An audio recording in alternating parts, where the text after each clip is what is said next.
ಯಾಕಂದ್ರೆ ಮನಸ್ಸಾಂತರ ಇಲ್ಲದೆ ಇರುವಂತ ಜಾಗದಲ್ಲಿ ದೇವರನ್ನು ಆರಾಧನೆ ಮಾಡಿ ಉಪಯೋಗ ಇಲ್ಲ. ಎಲ್ಲರೂ ಉಜ್ಜೀವನಗೋಸ್ಕರ ಕೇಳ್ತಾ ಇದೀವಿ. ಏನಂತ? ದೇವ್ರೆ ಸಭೆಯಲ್ಲಿ ಉಜ್ಜೀವನ ಕೊಡಿ, ಸಭೆಯಲ್ಲಿ ಏನ್ ಮಾಡಿ, ಪವಿತ್ರಾತ್ಮರ ಪ್ರಸನ್ನತೆ ಬೇಕು, ಅಭಿಷೇಕ ಬೇಕು, ಅದು ಬೇಕು, ಇದು ಬೇಕು ಅಂತ ಎಲ್ಲರೂ ಏನ್ ಮಾಡ್ತಾ ಇದ್ದೀರಾ? ಉಜ್ಜೀವನಗೋಸ್ಕರ ಪ್ರಾರ್ಥನೆ ಮಾಡ್ತಾ ಇದ್ದೀರಾ. ದೇವರ ಅಭಿಷೇಕ ಬರುವಾಗ ಸುಮ್ಮನೆ ಬರಲ್ಲ. ದೇವರ ಅಭಿಷೇಕ ಪರಿಶುದ್ಧಗೊಳಿಸೋದಕ್ಕೋಸ್ಕರ ಬರುತ್ತೆ.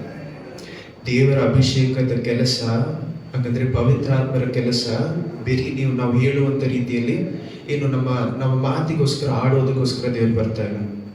ಗಾಡ್ ಪವಿತ್ರಾತ್ಮರು ಪರಿಶುದ್ಧಾತ್ಮ ಒಂದು ಜಾಗದಲ್ಲಿ ಬರುವಾಗ ಶೋ ಹೇಳ್ತಾರಲ್ಲ. ಏನ್ ಶೋ ಅಂದ್ರೆ ಒಂದು ಏನು ನಿಮ್ಮ ಕಣ್ಣಿಗೆ ಆಟ ತೋರಿಸ್ಬಿಟ್ಟು ನಿಮಗೆ ಏನೋ ಒಂದು 4-5 ಅತಿಶಯ ಮಾಡೋದು, ಜನರು ಬಂದು ಕೂತ್ಕೊಳ್ಳೋದು, ಅದೆಲ್ಲ ನಿಜವಾದ ಉಜ್ಜೀವನ.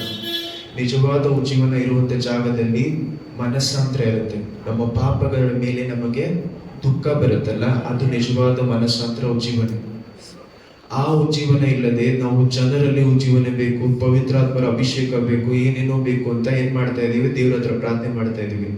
ದೇವರ ಅಭಿಷೇಕ ಇಳಿದು ಬರುವಾಗ ಮನಸ್ಸಾಂತರ ಇಲ್ಲದೆ ಇರುವಂತ ಜಾಗದಲ್ಲಿ ದೇವರ ಅಭಿಷೇಕ ನಿಲ್ಲೋದಿಲ್ಲ. ದೇವರ ಅಭಿಷೇಕ ನಮ್ಮ ಸಭೆಗಳಲ್ಲಿ ಇಲ್ಲದೆ ಇರುವುದಕ್ಕೆ ಕಾರಣ ಮನಸ್ಸಾಂತರ ಇಲ್ಲದೆ ಇರುವುದು. ಇದು ನಿಮಗ್ ಮಾತ್ರ ಅಲ್ಲ, ನನಗೂ ಸೇರಿಸಿ ಬರುವಂತ ವಾಕ್ಯ. ಮನಸ್ಸಾಂತರ ಇಲ್ಲದೆ ಇರುವಂತ ಜಾಗದಲ್ಲಿ ದೇವರ ಅಭಿಷೇಕ ಅಲ್ಲ. ನಾವು ಆರಾಧನೆ ಮಾಡಿದ್ರು ಈ ಚಾವಣಿ ದಾಟಿ ಹೋಗಲ್ಲ. ನಮ್ಮ ಆರಾಧನೆ ವ್ಯರ್ಥವಾಗಿ ಯಾಕೆ ಹೋಗ್ತಾ ಇದೆ? ಚಾವಣಿ ದಾಟಿ ಯಾಕೆ ಹೋಗ್ತಾ ಇದೆ? ಮನಸ್ಸಾಂತರ ಇಲ್ಲದೆ ಇರುವಂತ ಜಾಗದಲ್ಲಿ ದೇವರ ಅಭಿಷೇಕ ಇರಲ್ಲ. ದೇವರ ಅಭಿಷೇಕ ಇಲ್ಲದೆ ಇರುವಂತ ಜಾಗದಲ್ಲಿ ನಮ್ಮ ಪ್ರಾರ್ಥನೆಗಳು ಕೇಳಿಸಲ್ಪಡಲ್ಲ. ನಾವೇನ್ ಮಾಡ್ತೀವಿ? ದೇವರೇ ನಿಮ್ಮ ಆಲಯಕ್ಕೆ ಬರ್ತೀವಿ, ದೇವರೇ ನಿಮ್ಮ ಆಲಯಕ್ಕೆ ಬರ್ತೀವಿ. ಎಷ್ಟು ಸತಿ ನಾವು ಮನಸ್ಸಾಂತರದಿಂದ ರಿಪೆಂಟ್ ಮಾಡಿ ಬಂದಿದ್ದೀವಿ. ದೇವರೇ, ನನ್ನ ಪಾಪಗಳು ಎಷ್ಟಿದ್ರು ನಾನು ನಿಮ್ಮ ಸಮೂಹದಲ್ಲಿ ಬಿಡ್ತಾ ಇದ್ದೀರಲ್ಲ, ಅದಕ್ಕಾಗಿ ಸ್ತೋತ್ರ. ಎಷ್ಟು ದಿವಸ ನಮ್ಮ ತಪ್ಪುಗಳನ್ನು ನಾವು ದೇವರ ಹತ್ರ ಹೇಳ್ತಾ ಇದ್ದೀವಿ. ಇದನ್ನು ಮಾಡದೆ, ದೇವರ ಯೇಸು ಕ್ರಿಸ್ತುವಿನ ರಕ್ತದ ಒಂದು ಅಮೂಲ್ಯತೆಯನ್ನು ಅರ್ಥ ಮಾಡಿಕೊಳ್ಳದೆ ನಾವೆಲ್ಲರೂ ಸಭೆಯಲ್ಲಿ ಕೂತ್ಕೊಂಡು ವ್ಯರ್ಥ ಆರಾಧನೆ ಮಾಡಿ ವ್ಯರ್ಥ. ದೇವರು ಹೇಳ್ತಾ ಇದ್ದಾರಲ್ಲ, ಇಲ್ಲಿ ಮಾಡಿರುವಂತ ವಿಷಯಗಳನ್ನು ನಾನು ಬೇರೆ ಜಾಗದಲ್ಲಿ ಮಾಡಿದ್ರೆ ಯಾವತ್ತೋ ಮನಸ್ಸಾಂತರ ಪಡ್ತಿದ್ರು. ಯಾಕೆ ನಿಮಗೆ ದೇವರು ನಿಮ್ಮ ಜೀವನದಲ್ಲಿ ಒಳ್ಳೇದು ಮಾಡಿದ್ರು? ಯಾಕೆ ಇವಾಗ ಮಾಡ್ತಾ ಇಲ್ಲ? ಯಾಕೆ ನಿಮ್ಮ ಜೀವನದಲ್ಲಿ ಇವತ್ತು ಆಶೀರ್ವಾದ ಇಲ್ಲ? ಇದಕ್ಕೆ ಮುಂಚೆ ನಾವು ಆಶೀರ್ವಾದ ಇಲ್ಲದೆ ಇದ್ದಂತ ಜನರು ಯಾರು ಅಲ್ಲ. ಎಲ್ಲರೂ ಒಂದು ಅತಿಶಯದಿಂದ ದೇವ್ರ ಹತ್ರ ಬಂದಿದ್ದೀವಿ. ಯಾರನ್ನು ದೇವ್ರ ಹತ್ರ ದೇವ್ರು ಯಾರನ್ನು ಸುಮ್ಮನೆ ಕರೆದೆ. ಹಾಗಂದ್ರೆ ಇವಾಗ ಯಾಕೆ ಆ ಪ್ರಸನ್ನತೆ ನಿಮ್ಮ ಜೀವನದಲ್ಲಿ ನಡೆಸ್ತಾ ಇಲ್ಲ? ಹಾಗಂದ್ರೆ ದೇವರ ಪ್ರಸನ್ನತೆ ಯಾಕೆ ಇವಾಗ ನಿಮ್ಮ ಜೀವನದಲ್ಲಿ ಇಲ್ಲ? ಯಾಕೆ ಕಷ್ಟದ ಮೇಲೆ ಕಷ್ಟ ಬರ್ತಾ ಇದೆ? ಯಾಕೆ ನಿಮ್ಮ ಆಶೀರ್ವಾದಗಳು ನಿಮ್ಮ ಜೊತೆ ನೆಲೆಯಾಗಿ ನಿಲ್ತಾ ಇಲ್ಲ? ಮನಸ್ಸಾಂತರ ಬರ್ತಾ ಇರ್ಬೋದು. ನಮ್ಮ ತಪ್ಪುಗಳ ಅರಿವು ನಮಗಾದ್ರೂ ಇಲ್ಲ, ಪರವಾಗಿಲ್ಲ, ನಾನು ಹೋಗುವಂತ ದಾರಿನೇ ಸರಿ, ನನ್ನ ಮಾಂಸ ಹೇಳುವಂತ ದಾರಿನೇ ಸರಿ ಅಂತ ಹಿಡಿದುಕೊಂಡು ಹೋಗುವಾಗ ದೇವರ ಪ್ರಸನ್ನತೆಯ ಜಾಗದಲ್ಲಿ ಇರಲ್ಲ. ಯಾಕೆ ಹೇಳಿ? ಜಡ್ಜಸ್ 6ನೇ ಅಧ್ಯಾಯ, ನ್ಯಾಯಸ್ಥಾಪಕರು 6ನೇ ಅಧ್ಯಾಯ 1ರಿಂದ 6ನೇ ವಾಕ್ಯದವರೆಗೂ. ನ್ಯಾಯಸ್ಥಾಪಕರು 6ನೇ ಅಧ್ಯಾಯ 1ರಿಂದ 6. ಇಸ್ರಾಯೇಲರು ತಿರುಗಿ ಕರ್ತರ ದೃಷ್ಟಿಯಲ್ಲಿ ದ್ರೋಹಿಗಳು ಆದದರಿಂದ. ಕರ್ತರ ದೃಷ್ಟಿಯಲ್ಲಿ ದ್ರೋಹಿಗಳಂದ್ರೆ ದ್ರೋಹಿಗಳ ಪದಕ್ಕೆ ಅರ್ಥ ಏನು? ಯಾರೋ ಒಬ್ರು ಒಳ್ಳೇದ್ ಮಾಡಿರೋದನ್ನ ಮರೆತು, ಯಾರೋ ಒಬ್ರು ಮಾಡಿರುವಂತ ಒಳ್ಳೇದನ್ನು ಮರೆತು ಅವರಿಗೆ ಕೆಟ್ಟದ್ ಮಾಡ್ತೀವಲ್ಲ. ದೇವ್ರು ಮಾಡಿರುವಂತ ಒಳ್ಳೇದನ್ನು ಜ್ಞಾಪಕದಲ್ಲಿ ಇಟ್ಕೊಳ್ಳದೆ ನಮ್ಮ ಜೀವನವನ್ನು ಏನ್ ಮಾಡ್ತಾ ಇದೀವಿ? ಅದಕ್ಕೆ ತಕ್ಕಂತೆ ನಾವು ಬಾಳ್ತಾ ಇಲ್ಲ. ದೇವ್ರು ಮಾಡಿರೋ ಒಳ್ಳೇದಕ್ಕೆ ತಕ್ಕಂತೆ ಎಷ್ಟು ಜನ ಬಾಳ್ತಾರೆ. ಅದಕ್ಕೆ ದೇವ್ರು ನಮ್ಮನ್ನ ದ್ರೋಹಿಗಳಂತ ಕರೀತಾರೆ. ಯಾಕೆ ದ್ರೋಹಿಗಳಂತ ಕರೀತಾರೆ? ಇಸ್ರೇಲ್ ಜನರು ತನ್ನ ಸ್ವಂತ ಮಕ್ಕಳಲ್ಲಿ ದೇವ್ರು ಏನಂತ ಹೇಳ್ತಾ ಇದ್ದಾರೆ? ದ್ರೋಹಿಗಳೇ. ಕಂಟಿನ್ಯೂ ಮಾಡಿ. ದ್ರೋಹಿಗಳಾದದರಿಂದ ಅವರು ಅವರನ್ನು 7 ವರ್ಷಗಳ ಪರ್ಯಾಂತರ ಮೀದ್ಯಾನರ ಕೈಗೆ ಒಪ್ಪಿಸಿದರು. ಏನ್ ಮಾಡಿದ್ರಂತೆ ದೇವರು? 7 ವರ್ಷಗಳು ಮೀದ್ಯಾನರ ಕೈಯಲ್ಲಿ, ಅಂದ್ರೆ ಪಿಶಾಚಿಕೆಯಲ್ಲಿ ಒಪ್ಪಿಸ್ಬಿಟ್ಬಿಟ್ರು ದೇವರು. 7 ವರ್ಷಗಳು ತನ್ನ ಸ್ವಂತ ಮಕ್ಕಳನ್ನು. ದೇವರು ನೀವು ಮಾಡುವಂತ ತಪ್ಪುಗಳಿಗೆ ಕರೆಕ್ಟ್ ಆಗಿ ನಿಮಗೆ ಅವರು ಶಿಕ್ಷೆ ಕೊಟ್ರೆ ನಾವು ಯಾರು ಜೀವಂತವಾಗಿರಕ್ಕೆ ಸಾಧ್ಯ ಇಲ್ಲ. ನೀವು ಮಾಡ್ತಾ ಇರುವಂತ ತಪ್ಪುಗಳಿಗೆ, ಹಾಗಂದ್ರೆ ನಿಮ್ಮ ಮನಸ್ಸಿಗೆ ಗೊತ್ತು ನೀವು ಮಾಡ್ತಾ ಇರುವಂತ ಪಾಪ ಏನು, ತಪ್ಪು ಏನು ಅಂತ ತಪ್ಪುಗಳಿಗೆ ದೇವರು ನಿಮ್ಮನ್ನ ಶಿಕ್ಷೆ ಕೊಟ್ರೆ ಏನ್ ಮಾಡಕ್ಕಾಗಲ್ಲ, ನೆಕ್ಸ್ಟ್ ಡೇ ನಾವು ನೋಡಕ್ಕಾಗಲ್ಲ. ಆದ್ರೆ ದೇವರು ನಮ್ಮನ್ನ ಏನ್ ಮಾಡ್ತಾರೆ ಅಂತೆ? ದೇವರು ನಮಗೆ ಕೊಡ್ಬೇಕಾಗಿರುವಂತ ಪನಿಷ್ಮೆಂಟ್ ಕೊಡ್ತಾ ಇಲ್ಲ. ಪನಿಷ್ಮೆಂಟ್ಗೆ ಏನರ್ಥ ಅಂದ್ರೆ ಶಿಕ್ಷೆ. ದೇವರು ತನ್ನ ಮಕ್ಕಳನ್ನ ಏನ್ ಮಾಡ್ತಾರೆ ಅಂದ್ರೆ ಸರಿಪಡಿಸ್ತಾರೆ. ದೇವರು ಸರಿಪಡಿಸೋದಕ್ಕೂ ದೇವ್ರ ನಿಮ್ಮ ಮೇಲೆ ಶಿಕ್ಷಣೆ ಕೊಡೋದಕ್ಕೂ ವ್ಯತ್ಯಾಸ ಇದೆ. ಶಿಕ್ಷಣೆ ಕೊಟ್ರೆ ನಾವು ಯಾರು ತಾಳಲ್ಲ, ನಮ್ಮನ್ನು ಸರಿಪಡಿಸ್ತಾರೆ ದೇವರು. ತನ್ನ ಮಕ್ಕಳನ್ನು ತಂದೆ ತಾಯಿ ಯಾವ ರೀತಿ ಸರಿಪಡಿಸ್ತಾರೋ ಆ ರೀತಿ ನಮ್ಮನ್ನ ಸರಿಪಡಿಸ್ತಾರೆ. ದೇವರು ತನ್ನ ಇಸ್ರೇಲ್ ಜನರನ್ನ ಸರಿಪಡಿಸೋದು ಯಾವ ರೀತಿ? 7 ವರ್ಷಗಳು ಪಿಶಾಚಿ ಕೈಗಳಲ್ಲಿ ಒಪ್ಪಿಸ್ಬಿಟ್ರು. ಪಿಶಾಚಿ ಏನ್ ಮಾಡ್ತಾರೆ ನೋಡಿ, ದೇವರ ವಾಕ್ಯದಲ್ಲಿ ಏನಿದೆ, ಪಿಶಾಚಿ ಬರುವುದು ಏನಕ್ಕೋಸ್ಕರ ಅಂತೆ? ಕೊಳ್ಳೆ ಅಡಿಕೊಳ್ಳೋದಕ್ಕೂ, ಏನ್ ಮಾಡ್ತಾರೆ? ನಾಶ ಮಾಡೋದಕ್ಕೂ ಬರ್ತಾ ಇದಾರಂತೆ. ಇಲ್ಲಿ ಏನ್ ಮಾತಾಡ್ತಾ ಇದ್ದಾರೆ ನೋಡಿ. ಮೀದ್ಯನರು ಹಸ್ತವು ಬಲಗೊಂಡದರಿಂದ ಇಸ್ರಾಯೇಲರು ಅವರಿಗೆ ಎದುರಿ ಪರ್ವತಗಳಲ್ಲಿ ಕಂದರ ಗುಹೆ ದುರ್ಗಗಳನ್ನು ಮಾಡಿ ಸೇರಿಕೊಂಡರು. ಎಲ್ಲಿ ಹೋಗಿ ಸೇರ್ಬೇಕಾಗಿತ್ತಂತೆ? ಪರ್ವತಗಳಲ್ಲಿಯೂ ಗುಹೆಗಳ ಒಳಗಡೆ ಹೋಗಿ ಬಚ್ಚಿಟ್ಕೋಬೇಕಾಗಿತ್ತು. ಇವತ್ತು ನಾವೇನ್ ಮಾಡ್ತಾ ಇದ್ದೀವಿ? ನಾವು ನಮ್ಮ ಪ್ರಾಬ್ಲಮ್ಸ್, ನಮ್ಮ ಕಷ್ಟಗಳನ್ನು ನೋಡಿ ಏನ್ ಮಾಡ್ತಾ ಇದೀವಿ? ಹೋಗಿ ಬಚ್ಚಿಟ್ಕೊಳ್ಳುವಂತ ಸಿಚುವೇಶನ್ ಬರುತ್ತೆ ನಮ್ಮ ಜೀವನಗಳಲ್ಲಿ.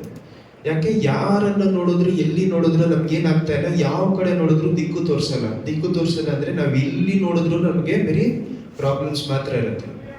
4 ಕಡೆನೂ ಏನಾಗುತ್ತೆ? ಬರೀ ಪ್ರಾಬ್ಲಮ್. ಅಂತ ಜಾಗಕ್ಕೆ ನಾವು ಹೋಗೋದಕ್ಕೆ ಕಾರಣ ನಾವು ಕೀಳ್ಪಡಿದೇ ಇರೋದು. ನಮ್ಮ ಪಾಪಕ್ಕೆ ದೇವ್ರು ನಮ್ಮನ್ನ ಶಿಕ್ಷಿಸ್ತಾ ಇದ್ದಾರೆ.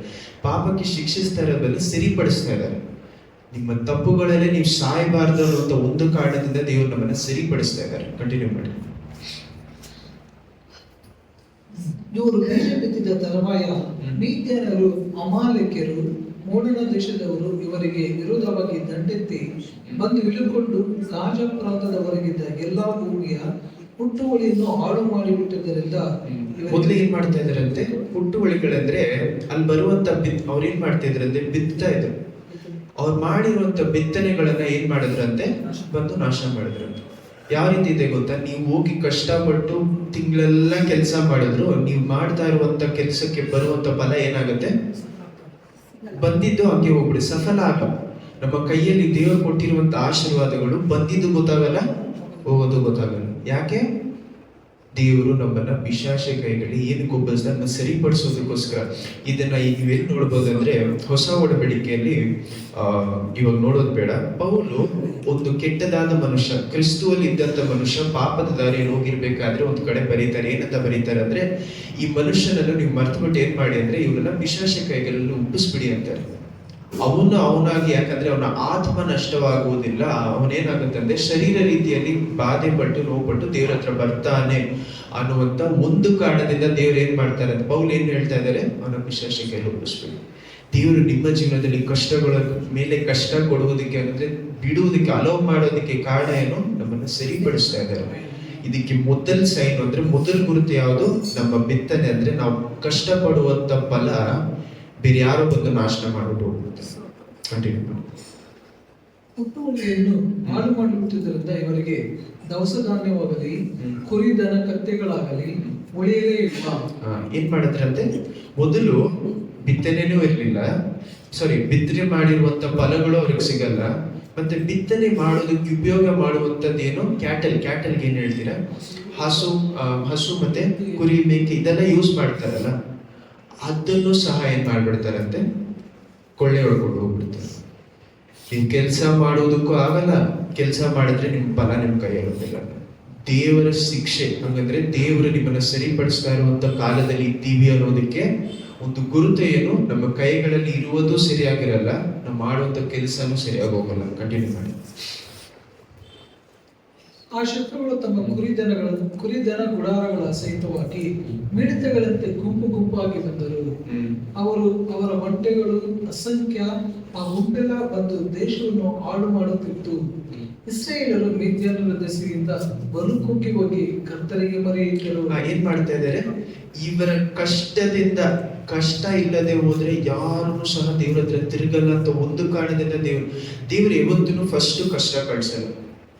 ಮೊದಲು ಯಾವತ್ತು ಏನ್ ಮಾಡಲ್ಲ? ಕಷ್ಟ ಮೊದಲು ಕಳ್ಸಲ್ಲ. ಮೊದಲು ಏನ್ ಮಾಡ್ತಾರೆ? ಮನಸ್ಸಾತ್ರ ಪಡ್ತಾರಂತ ನೋಡ್ತಾರೆ. ಅವ್ರ ವಾಕ್ಯಗಳ ಮೂಲಕ ಮಾತಾಡ್ತಾರೆ. ಎಷ್ಟೋ ಸತಿ ನಿಮ್ಮನ್ನ ವಾರ್ನ್ ಮಾಡ್ತಾರೆ ದೇವರು. ವಾರ್ನ್ಗೆ ಏನ್ ಹೇಳ್ತೀರಾ? ನಿಮ್ಮನ್ನ ಎಚ್ಚರ ಪಡಿಸ್ತಾರೆ. ಈ ಒಂದು ಎಚ್ಚರಿಕೆ ಬರುವಾಗೆಲ್ಲ ಪರವಾಗಿಲ್ಲ ಅಂತ ನಾವೇನ್ ಮಾಡ್ತೀವಿ? ನಾವು ಮಾಡುವಂತ ದೊಡ್ಡ ತಪ್ಪೆ ಏನ್ ಗೊತ್ತಾ? ಎಚ್ಚರಿಕೆಗಳು ಬರುವಾಗ ಅದಕ್ಕೋಸ್ಕರ ಪ್ರಾರ್ಥನೆ ಮಾಡಿ ದೇವರೇ ಒಂದು ಅತಿಶಯ ಮಾಡಿದ್ದೆ ದೇವರು ಅವಾಗ ಏನ್ ಮಾಡ್ತಾರೆ? ಎಚ್ಚರಿಕೆ ಕೊಟ್ಟು ಅದನ್ನ ಸರಿಪಡಿಸ್ಬಿಡ್ತಾರೆ. ಸರಿಪಡಿಸಿದ ತಕ್ಷಣ ನನ್ನ ಗುಣವನ್ನು ನಾನು ಮಾರ್ಪಡಿಸದೆ ಹೋಗುವಾಗ ಏನಾಗುತ್ತೆ? ಎಚ್ಚರಿಕೆ ಮೇಲೆ ಎಚ್ಚರಿಕೆ ಬರ್ತಾ ನೆಕ್ಸ್ಟ್ ಏನ್ ಮಾಡ್ತಾರೆ? ಪಿಶಾಚಿ ಕೈಯಲ್ಲಿ ಒಪ್ಪಿಸ್ಬಿಡ್ತಾರೆ. ಕೊನೆಯದಾಗಿ ದೇವ್ರು ಏನ್ ಮಾಡ್ತಾ ಇದ್ದಾರೆ? ನಮ್ಮ ಫಲಗಳ ಮೇಲೆ ಕೈ ಇಡೋದು ಯಾವಾಗ? ಲಾಸ್ಟ್ ಆಗಿ ಕೈ ಇಡ್ತಾರೆ. ದೇವ್ರು ಮೊದಲು ಕೈ ಇಡಲ್ಲ.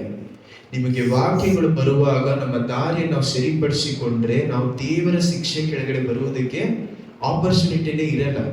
ನಾವು ಸರಿಪಡಿಸ್ಕೊಳ್ದೇ ಇರುವಂತ ಒಂದು ಕಾರಣದಿಂದ, ನಮ್ಮ ನಮ್ಮ ಗುಣವನ್ನು ನಾವು ಸರಿಪಡಿಸ್ಕೊಳ್ದೇ ಇರುವಂತ ಒಂದೇ ಕಾರಣದಿಂದ ದೇವ್ರು ಏನ್ ಮಾಡ್ತಾರೆ, ಪಿಶಾಚಿ ಕೈಗಳನ್ನು ಒಪ್ಪಿಸ್ಬಿಡ್ತಾರೆ. ನಮ್ಮನ್ನು ಒಪ್ಪಿಸ್ಬಿಟ್ಟ ಮೇಲೆ ಏನಕ್ಕೆ ಒಪ್ಪಿಸ್ತಾರೆ? ನಮ್ಮ ಆತ್ಮ ನಷ್ಟವಾಗಿ ಹೋಗ್ಬಾರದಂತ ಒಂದು ಕಾರಣದಿಂದ. ನೀವು ಕಷ್ಟ ಪಡುವುದು ಅವ್ರಿಗೆ ಇಷ್ಟ ಅಲ್ಲ. ದೇವ್ರೇನೋ ಒಂದೇನೋ ಹೇಳ್ತಾರಲ್ಲ, ಸ್ಯಾಡಿಸ್ಟ್ ಅಂತಾರೆ ಕೆಲವು ಜನರನ್ನ. ಸ್ಯಾಡಿಸ್ಟ್ ಏನ್ ಅರ್ಥ ಅಂದ್ರೆ, ಬೇರೆಯವರು ದುಃಖ ಪಡೋದನ್ನ ನೋಡಿ ಇವ್ರು ಸಂತೋಷ ಪಡ್ತಾರೆ ಅಂತವ್ರು ದೇವರಲ್ಲ. ನಿಮ್ಮ ದುಃಖದಲ್ಲಿ ಅವ್ರು ಸಂತೋಷ ಪಡುವಂತ ದೇವರಲ್ಲ. ದೇವ್ರು ಏನ್ ಹೇಳ್ತಾರೆ ಗೊತ್ತಾ? ದೇವರ ವಾಕ್ಯದಲ್ಲಿ ಕೀರ್ತನೆಗಳಲ್ಲಿ ಒಂದು ಜಾಗದಲ್ಲಿ ಏನ್ ಹೇಳ್ತಾರೆ ಅಂದ್ರೆ, ದುಷ್ಟರು ಕಷ್ಟದಲ್ಲಿ ಇರೋದನ್ನು ಸಹ ದೇವರು ಆಸೆ ಪಡುವುದಿಲ್ಲ. ಕೆಟ್ಟ ಜನರು ದುಃಖದಲ್ಲೂ ಕಷ್ಟದಲ್ಲಿ ಇರುವುದನ್ನು ಸಹ ದೇವರು ಆಸೆ ಪಡುವುದಿಲ್ಲ. ಅಂತ ದೇವರು ಇರುವಾಗ ತನ್ನ ಮಕ್ಕಳು ತನ್ನ ದಾರಿಯಲ್ಲಿ ಇರುವಂತ ಜನರು ಕಷ್ಟಪಡೋದು ನೋಡಿ ದೇವರು ಸಂತೋಷ ಪಡ್ತಾರ. ಆದರೆ ಅಂತ ಜನರನ್ನೇ ದೇವರು ಸರಿಪಡಿಸಕ್ ಆಸೆ ಪಡ್ತಾರೆ. ಯಾರನ್ನ? ನಮ್ಮನ್ನ.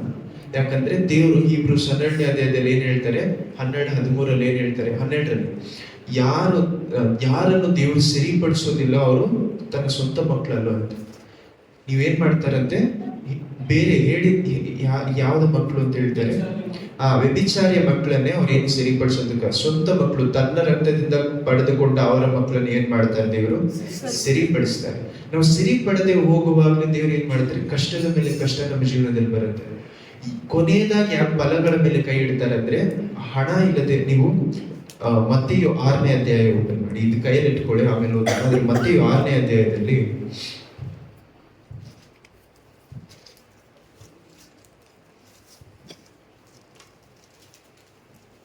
24ನೇ ವಾಕ್ಯ. ಮತ್ತೆಯು 6:24. ಆಜ್ಞೆ ಅಧ್ಯಾಯ ವಚನ 24. ಯಾವನು ಇಬ್ಬರ ಯಜಮಾನನಿಗೆ ಸೇವೆ ಮಾಡಲಾರನು, ಅವನ ಒಬ್ಬನನ್ನು ದ್ವೇಷಿಸಿ ಮತ್ತೊಬ್ಬನನ್ನು ಪ್ರೀತಿಸುವನು, ಇಲ್ಲವೇ ಒಬ್ಬನನ್ನು ಹೊಂದಿಕೊಂಡು ಮತ್ತೊಬ್ಬನನ್ನು ತಾತ್ಸಾರ ಮಾಡುವನು. ನೀವು ದೇವರನ್ನು ಧನವನ್ನು ಕೂಡ ಸೇವಿಸಲಾರಿರಿ. ನೀವು ಏನ್ ಮಾಡಕ್ಕಾಗಲ್ಲ, ಎರಡು ರಾಜರನ್ನು, ಎರಡು ಯಜಮಾನರನ್ನು ಏನ್ ಮಾಡಕ್ಕಾಗಲ್ಲ ಅಂತ ಇದ್ದಾರೆ, ಸೇವೆ ಮಾಡೋದಕ್ಕಾಗಲ್ಲ ಅಂತಾರೆ. ಎರಡು ಯಜಮಾನರು ಅಂತ ಹೇಳಿದ ತಕ್ಷಣ ದೇವ್ರು ಏನ್ ಮಾಡಿಲ್ಲ, ಒಂದು ದೇವ್ರು ಇನ್ನೊಂದು ದೇವ್ರು ಅಂತ ಹೇಳಿಲ್ಲ, ಒಂದು ದೇವ್ರು ಮತ್ತೆ ಬೇರೆ ಏನೋ ಒಂದು ವಿಷಯ ಅಂತ ಹೇಳಿಲ್ಲ. ದೇವರನ್ನು ಧನವನ್ನು ಏನ್ ಮಾಡಕ್ಕಾಗಲ್ಲ ಅಂದ್ರೆ ಹಣವನ್ನು ಏನ್ ಮಾಡಕ್ಕಾಗಲ್ಲ ಅಂತ ಇದ್ದಾರೆ, ನೀವು ಸೇವನೆ ಮಾಡಕ್ಕಾಗಲ್ಲ. ದೇವರು ತನಗೆ ಈಕ್ವಲ್ ಕಂಪೇರ್ ಮಾಡಿ ಹೇಳುವಂತ ವಿಷಯ ಯಾವುದು, ಹಣಕ್ಕೆ ಕಂಪೇರ್ ಮಾಡಿ ಹೇಳ್ತಾ ಇದ್ದಾರೆ. ಎರಡು ರಾಜರು ಅಂತ ಅಂದ್ರೆ ಎರಡು ಯಜಮಾನರು ಅಂತ, ಬೇರೆ ಯಾವುದಕ್ಕೂ ಕಂಪೇರ್ ಮಾಡ್ತಾ ಇಲ್ಲ ದೇವರು. ಹಾಗಂದ್ರೆ ಯಾಕಂದ್ರೆ ಈ ಭೂಲೋಕದಲ್ಲಿ ಇರುವಾಗ ಏನ್ ಮಾಡ್ತಾರೆ, ದುಡ್ಡಿದ್ರೇನೆ ಯಾವುದೇ ವಿಷಯ ನಡೆಯುತ್ತೆ. ನಾವು ಭೂಲೋಕದಲ್ಲಿ ಇರುವವರೆಗೂ ನೀವು ಹೋಗಿ 4 ಕಡೆ ಹೇಳಕ್ಕಾಗಲ್ಲ. ನೀವೇ ನಾಳೆ ಹೋಗಿ ರೇಷನ್ ಶಾಪಲ್ಲಿ ನಿಂತ್ಕೊಂಡು ಏನ್ ಮಾಡಕ್ಕಾಗಲ್ಲ, ಯೇಸುವಿನ ನಾಮದಲ್ಲಿ ಅಕ್ಕಿ ಕೊಡಿದ್ರೆ ಕೊಡಲ್ಲ, ಹಣ ಇದ್ರೆ ತಾನೇ ಕೊಡ್ತಾರೆ. ಸೊ ದೇವ್ರು ಏನ್ ಹೇಳ್ತಾ ಇದ್ರೆ, ಎರಡು ಯಜಮಾನರನ್ನು ಏನ್ ಮಾಡಕ್ಕಾಗಲ್ಲ, ನಾವು ದೇವರನ್ನು ಸೇವನೆ ಮಾಡುವಾಗ, ದೇವರು ಹೇಳುವಂತ ದಾರಿಗಳಲ್ಲಿ ನಡೆಯುವಾಗ ಏನಾಗುತ್ತೆ, ಹಣ ಅನ್ನೋದು ಅಥವಾ ನಮ್ಮ ಜೀವನದಲ್ಲಿ ಧನ ಅನ್ನೋದು ನಮ್ಮ ಜೀವನದಲ್ಲಿ ಪ್ರಶ್ನೆ ಆಗಿರಲ್ಲ. ಆದ್ರೆ ನಾವು ದೇವರನ್ನು ಸೇವಿಸದೆ ದೇವರ ದಾರಿಯಲ್ಲಿ ಹೋಗದೇ ಇರುವಾಗ ನಮ್ಮ ಜೀವನದಲ್ಲಿ ಏನ್ ಬಂದು ಸೇರುತ್ತೆ, ದರಿದ್ರ ಅಂತಾರಲ್ಲ, ದರಿದ್ರ ಬಂದು ಹಿಡ್ಕೊಳ್ಳೋದು. ಯಾಕೆ ಹಿಡ್ಕೊಳ್ಳುತ್ತೆ? ದೇವ್ರು ಇರುವಂತ ಜಾಗದಲ್ಲಿ ದರಿದ್ರ ಬರೋಕ್ ಸಾಧ್ಯ ಇಲ್ಲ. ದೇವ್ರು ತೋರಿಸುವಂತ ದಾರಿಯಲ್ಲಿ ಹೋಗದೇ ಇರುವಾಗ ನಮ್ಮ ಜೀವನದಲ್ಲಿ ಏನಾಗುತ್ತೆ, ಈ ದರಿದ್ರ ಬಂದು ಹಿಡ್ಕೊಳ್ಳುತ್ತೆ.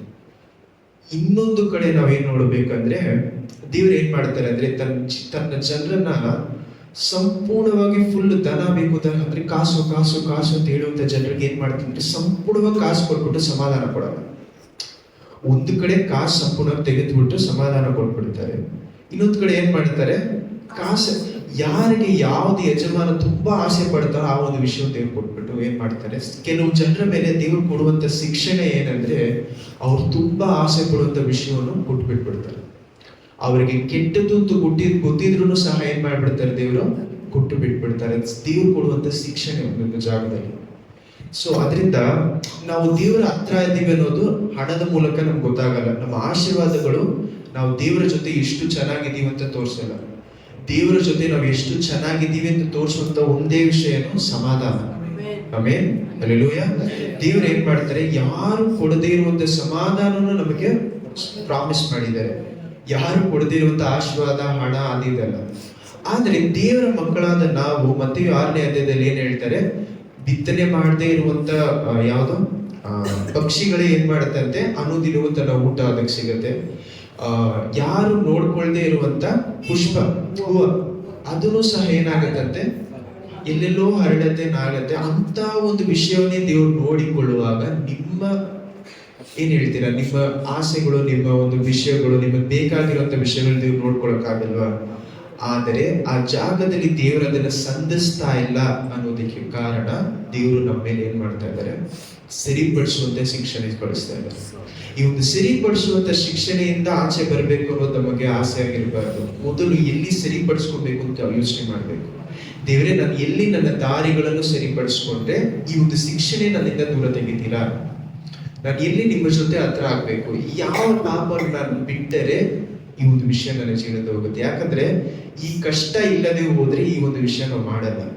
ಯಾವಾಗೆಲ್ಲ ನಮ್ಮ ಮೈಂಡ್ ಅಲ್ಲಿ ಗೊತ್ತಾಗುತ್ತೋ ಇದನ್ನ ನಾನು ಮಾಡಿದ್ರೆ ನನ್ನ ಜೀವನದಲ್ಲಿ ದರಿದ್ರ ಬಂದು ಸೇರ್ಕೊಳ್ಳುತ್ತೆ ಅಂತ, ಅವಾಗ ನಾವು ವಿಷಯ ಮಾಡಲ್ಲ.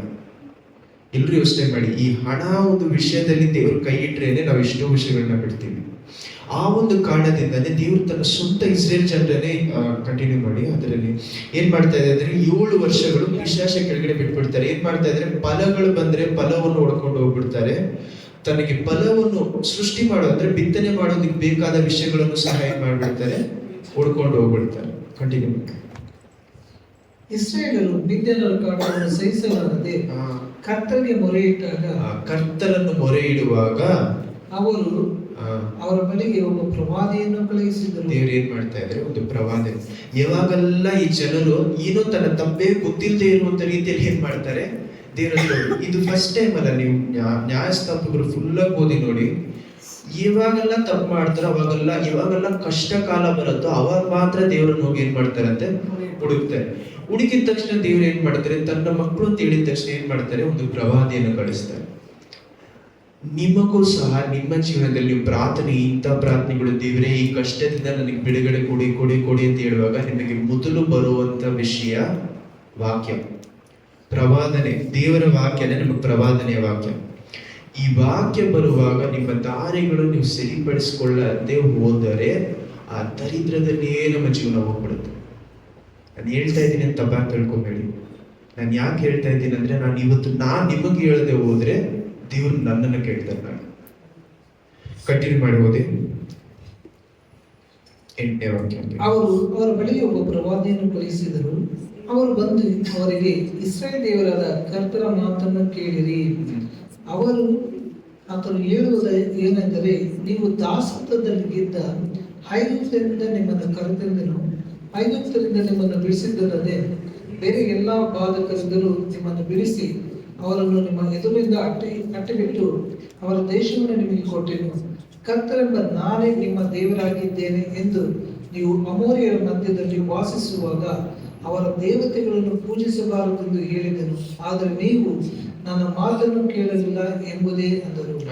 ನೋಡಿ ಏನ್ ಹೇಳ್ತಾ ಇದ್ರೆ, ನಾನು ಏನ್ ಹೇಳಿದೆ ನಿಮಗೆ, ನಾನು ಎಲ್ಲಾ ವಿಷಯಗಳಿಂದ ಯೋಚನೆ ಮಾಡಿ ನೋಡಿ. ನಾವು ಸ್ವಲ್ಪ ನಮ್ಮ ಜೀವನವನ್ನು ಯೋಚನೆ ಮಾಡಿ ನೋಡಬೇಕಾದ್ರೆ, ದೇವರು ಎಲ್ಲೋ ಇದ್ದಂತ ನಮ್ಮನ್ನ ಎಲ್ಲಿಂದಾನೂ ಕರ್ಕೊಂಡ್ಬಂದು ಈ ಜಾಗದಲ್ಲಿ ಇಟ್ಟಿರ್ತಾರೆ. ಆಮೇಲೆ ನಾವ್ ಈ ಜಾಗಕ್ಕೆ ನಾವೇನು ಯಾರು ಪಾಲ್ಗಾರರಲ್ಲ. ಎಷ್ಟೋ ಸತಿ ಪ್ರಾರ್ಥನೆ ಮಾಡುವಾಗ ದೇವ್ರು ನನಗೆ ಜ್ಞಾಪಕ ಪಡಿಸುವಂತ ಒಂದು ವಿಷಯ ತಿರುಗಿ ಏನಂದ್ರೆ, ಈ ಜಾಗದಲ್ಲಿ ನಾವು ಇರುವುದಕ್ಕೆ ಪಾಲ್ಗಾರನೇ ಅಲ್ಲ. ನ್ಯಾಯವಾಗಿ ನೋಡಿದ್ರೆ ಇಂಥ ಜಾಗದಲ್ಲಿ ನಮಗ್ ಬದಲಾಗಿ ಇನ್ನೂ ಬೇರೆ ಯಾರು ಇರ್ಬೇಕಾಗಿತ್ತು. ಯಾಕಂದ್ರೆ ನಾವು ದೇವರಿಗೆ ನಾವು ಕೊಡ್ಬೇಕಾಗಿತ್ತು ಮರ್ಯಾದೆನೂ ಕೊಡಲ್ಲ, ಪಶ್ಚಾತ್ತಾಪ ಪಡ್ಬೇಕಾದಂತ ಮನುಷ್ಯರು ನಾವಲ್ಲ. ಎಷ್ಟು ಜನ ನಿಜವಾಗ್ಲೂ ಇದೇ ಯೋಚನೆ ಮಾಡಿ, ಎಷ್ಟೋ ಜನ ದೇವರಿಗೆ ಜನರಲ್ ಆಗಿ ಭಯಪಡುವಂತ ಜನರಿದ್ದಾರೆ, ಅವ್ರಿಗೆಲ್ಲ ಈ ಸತ್ಯ ಗೊತ್ತಿಲ್ಲ. ಅಂತ ಜನರನ್ನು ಬಿಟ್ಟು ಲೋಕದಲ್ಲಿ ಸೆತ್ತೋಗಿದ್ದಂತ ನಮ್ಮನ್ನು ದೇವರು ಏನ್ ಮಾಡ್ಕೊಂಡಿದ್ದಾರೆ, ಆಯ್ದುಕೊಂಡಿದ್ದಾರೆ. ಇಂಥ ಜನರನ್ನು ದೇವರು ಆಯ್ದುಕೊಂಡಿರುವಂತ ಜನರನ್ನು ನೋಡ್ಬೇಕಾದ್ರೆ ನಾವೇನ್ ಮಾಡ್ತಾ ಇದೀವಿ, ನಮ್ಮ ದಾರಿಗಳನ್ನು ಸರಿಪಡಿಸಲ್ಲ. ಸ್ಟಾರ್ಟಿಂಗ್ ಅಲ್ಲಿ ಹೇಳಿದ್ರಲ್ಲ, ದ್ರೋಹಿಗಳೇ, ನನ್ರಿ ಇಲ್ಲದ ಜನವೇ ಅಂತಾರೆ ದೇವರ ವಾಕ್ಯದಲ್ಲಿ. உங்க வாழ்க்கையில நான் எவ்வளோ விஷயம் பண்ணியிருந்தாலும் நீங்க என்ன பண்ண மாட்டேன்றீங்க, நன்றியா இருக்க மாட்டேன்றீங்க. நான் ಎಷ್ಟೇ ಮಾಡಿದ್ರು ನಿಮ್ಗೆ ಏನಾಗಲ್ಲ, ಸಾಲಲ್ಲ. ನಾ ಇನ್ನು ಬೇರೆ என்னதான் ಪಟ್ಟು ಬೇರೆ ಏನ್ ತಾನೇ ಮಾಡಿದ್ರೆ ನಿಮ್ಮ ಜೀವನದಲ್ಲಿ ನಾನು ದೇವರು ಅಂತ ನಾನು ನಿಮ್ಗೆ ಪ್ರೂವ್ ಮಾಡಬಹುದು, ಅಥವಾ ನನ್ನನ್ನೇ ನಿಮ್ಗೆ ಸಾರಿ ಬಾಳುತ್ತೆ ಬೇರೆ ಏನ್ ತಾನೇ ಮಾಡಬೇಕು. ದೇವ್ರು ನಮ್ಮನ್ನು ನೋಡಿ ಕೇಳ್ತಾರೆ. ಎಷ್ಟೇ ಅತಿಶಯಗಳು ಮಾಡಿದ್ರು ನಾವೇನ್ ಮಾಡ್ತೀವಿ, ದೇವ್ರೆ ಇನ್ನೊಂದು ಬೇಕು, ಇನ್ನೊಂದು ಬೇಕು, ಇನ್ನೊಂದು ಬೇಕು. ದೇವ್ರೆ ಇದು ಮಾಡ್ಬಿಟ್ರೆ ನಾನು ಮಾಡ್ಬಿಡ್ತೀನಿ, ಇದನ್ನ ಮಾಡಿದ್ರೆ ಇದನ್ನ ಮಾಡ್ಬಿಡ್ತೀನಿ. ನಮ್ಮ ಕೈಯಲ್ಲಿ ಆಗದೆ ಇರುವಂತ ಸತ್ಯಗಳು, ವಾಗ್ದಾನಗಳು ಏನಕ್ಕೆ ಮಾಡ್ತಿದೀವಿ? ದೇವ್ರೇ ನನಗೆ ಯಾಕೆ ಅಂತ ನಾವು ಎಷ್ಟೋ ಸತಿ ಕೇಳುವಾಗ ನಾವು ಏನ್ ಯೋಚನೆ ಮಾಡಲ್ಲ ಅಂದ್ರೆ, ದೇವ್ರು ಏನಕ್ಕೋಸ್ಕರ ವಿಷಯವನ್ನು ಮಾಡ್ತಾ ಇದ್ದಾರೆ.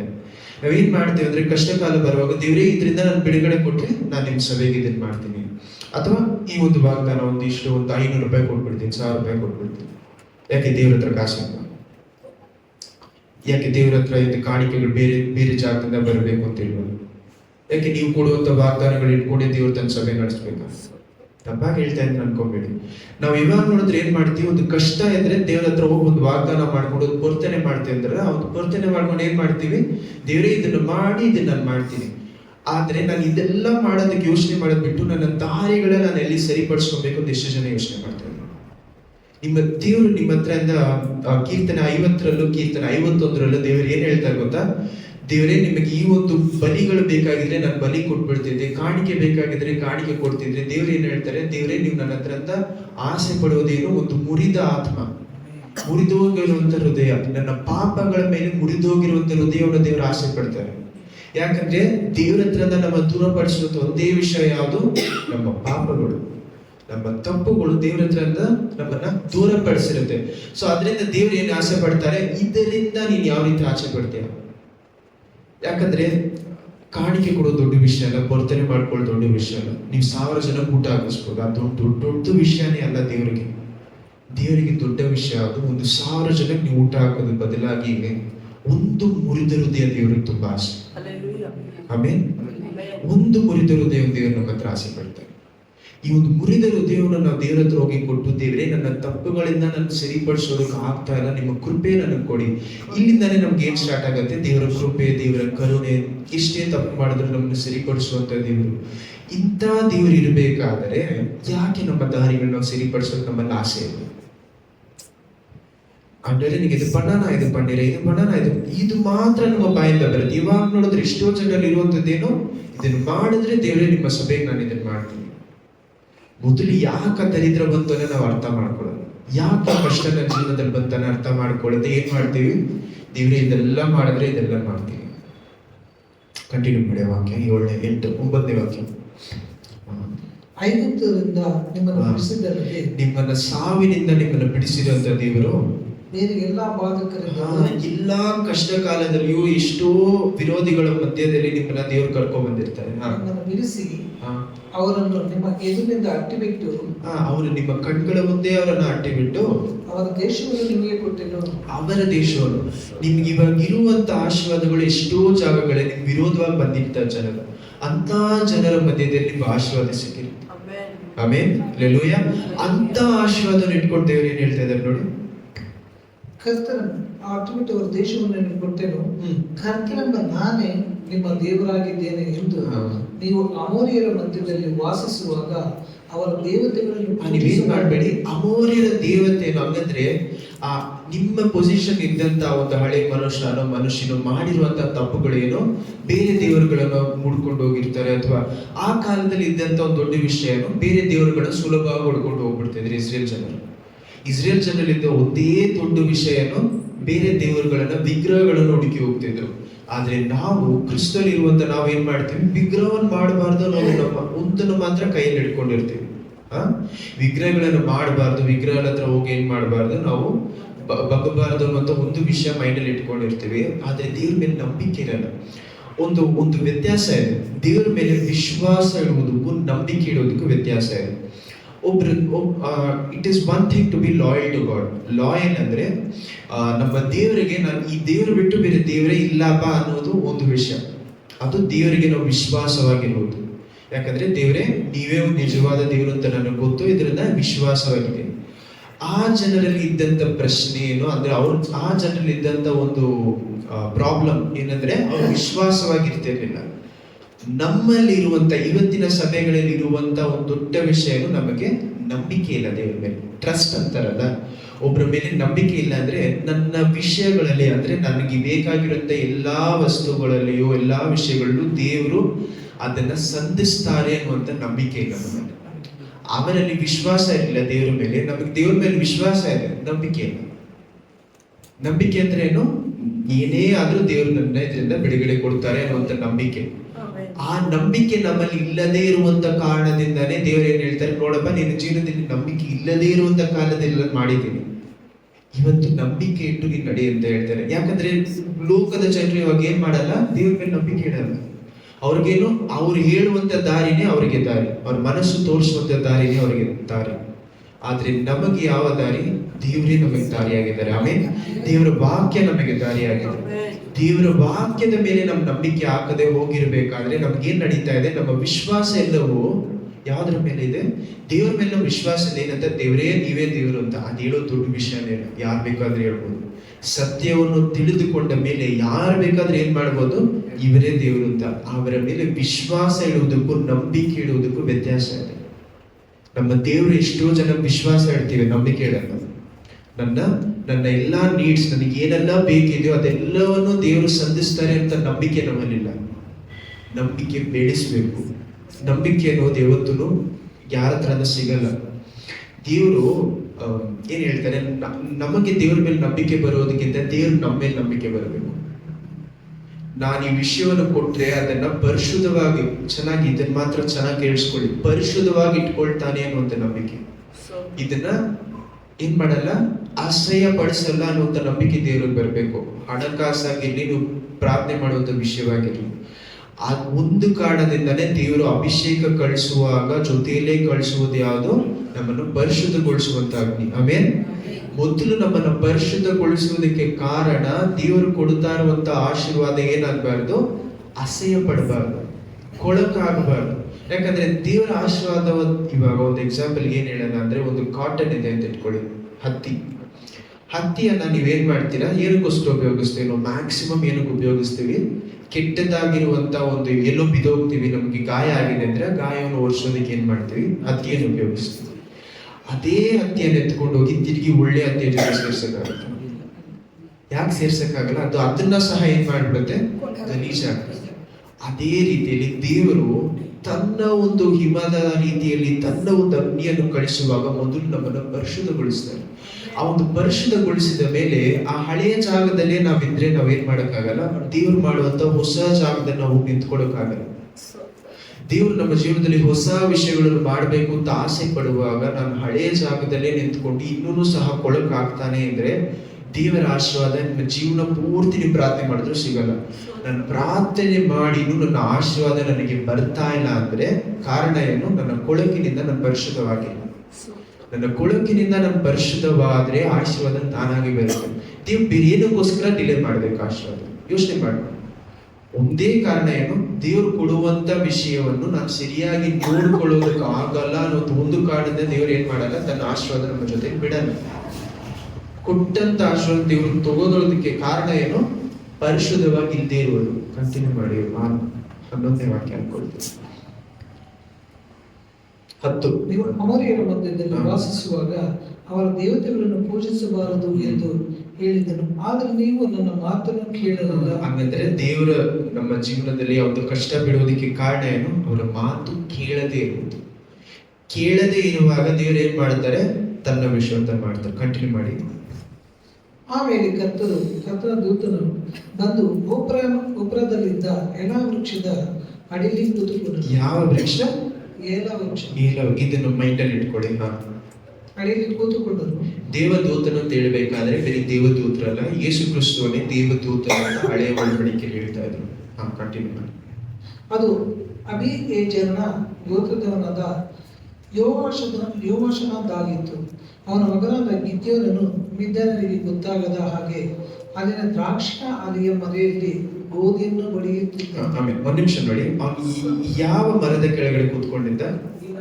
ಈಲ ವೃಕ್ಷ. ಇದನ್ನ ಓಕ್ ಟ್ರೀ ಅಂತಾರೆ ಇಂಗ್ಲಿಷ್ ಅಲ್ಲಿ. ಓಕ್ ಟ್ರೀಗೆ ಅರ್ಥ ಏನಂದ್ರೆ ಇಟ್ ಇಸ್ ತುಂಬಾ ಸ್ಟ್ರಾಂಗ್ ಆದ ಒಂದು ಮರ. ಅದು ಅದರಷ್ಟು ಜೀವನ, ಅಂದ್ರೆ ಬಾಳುವಿಕೆ ಇರುವಂತ ಮರ ಬೇರೆ ಯಾವುದಿಲ್ಲ. ಅದರಿಂದ ಏನ್ ಮಾಡ್ತಾರೆ ಅಂದ್ರೆ ಇವು ಫರ್ನಿಚರ್ ಮಾಡ್ತಾರಲ್ಲ, ಅದು ತುಂಬಾ ಕಾಸ್ಟ್ಲಿ ಆದಂತ ಮರ, ತುಂಬಾ ಸ್ಟ್ರಾಂಗ್ ಆದಂತ ಮರ. ಅದನ್ನ ಏನ್ ಮಾಡೋಕ್ಕಾಗಲ್ಲ ಅಂದ್ರೆ ಮುರಿಯೋದಷ್ಟು ಸುಲಭವಾದ ವಿಷಯ, ಮುರಿಯೋಕ್ಕಾಗಲ್ಲ. ಒಂದು ಓಕ್ ಟ್ರೀ ಅಂತಾರೆ.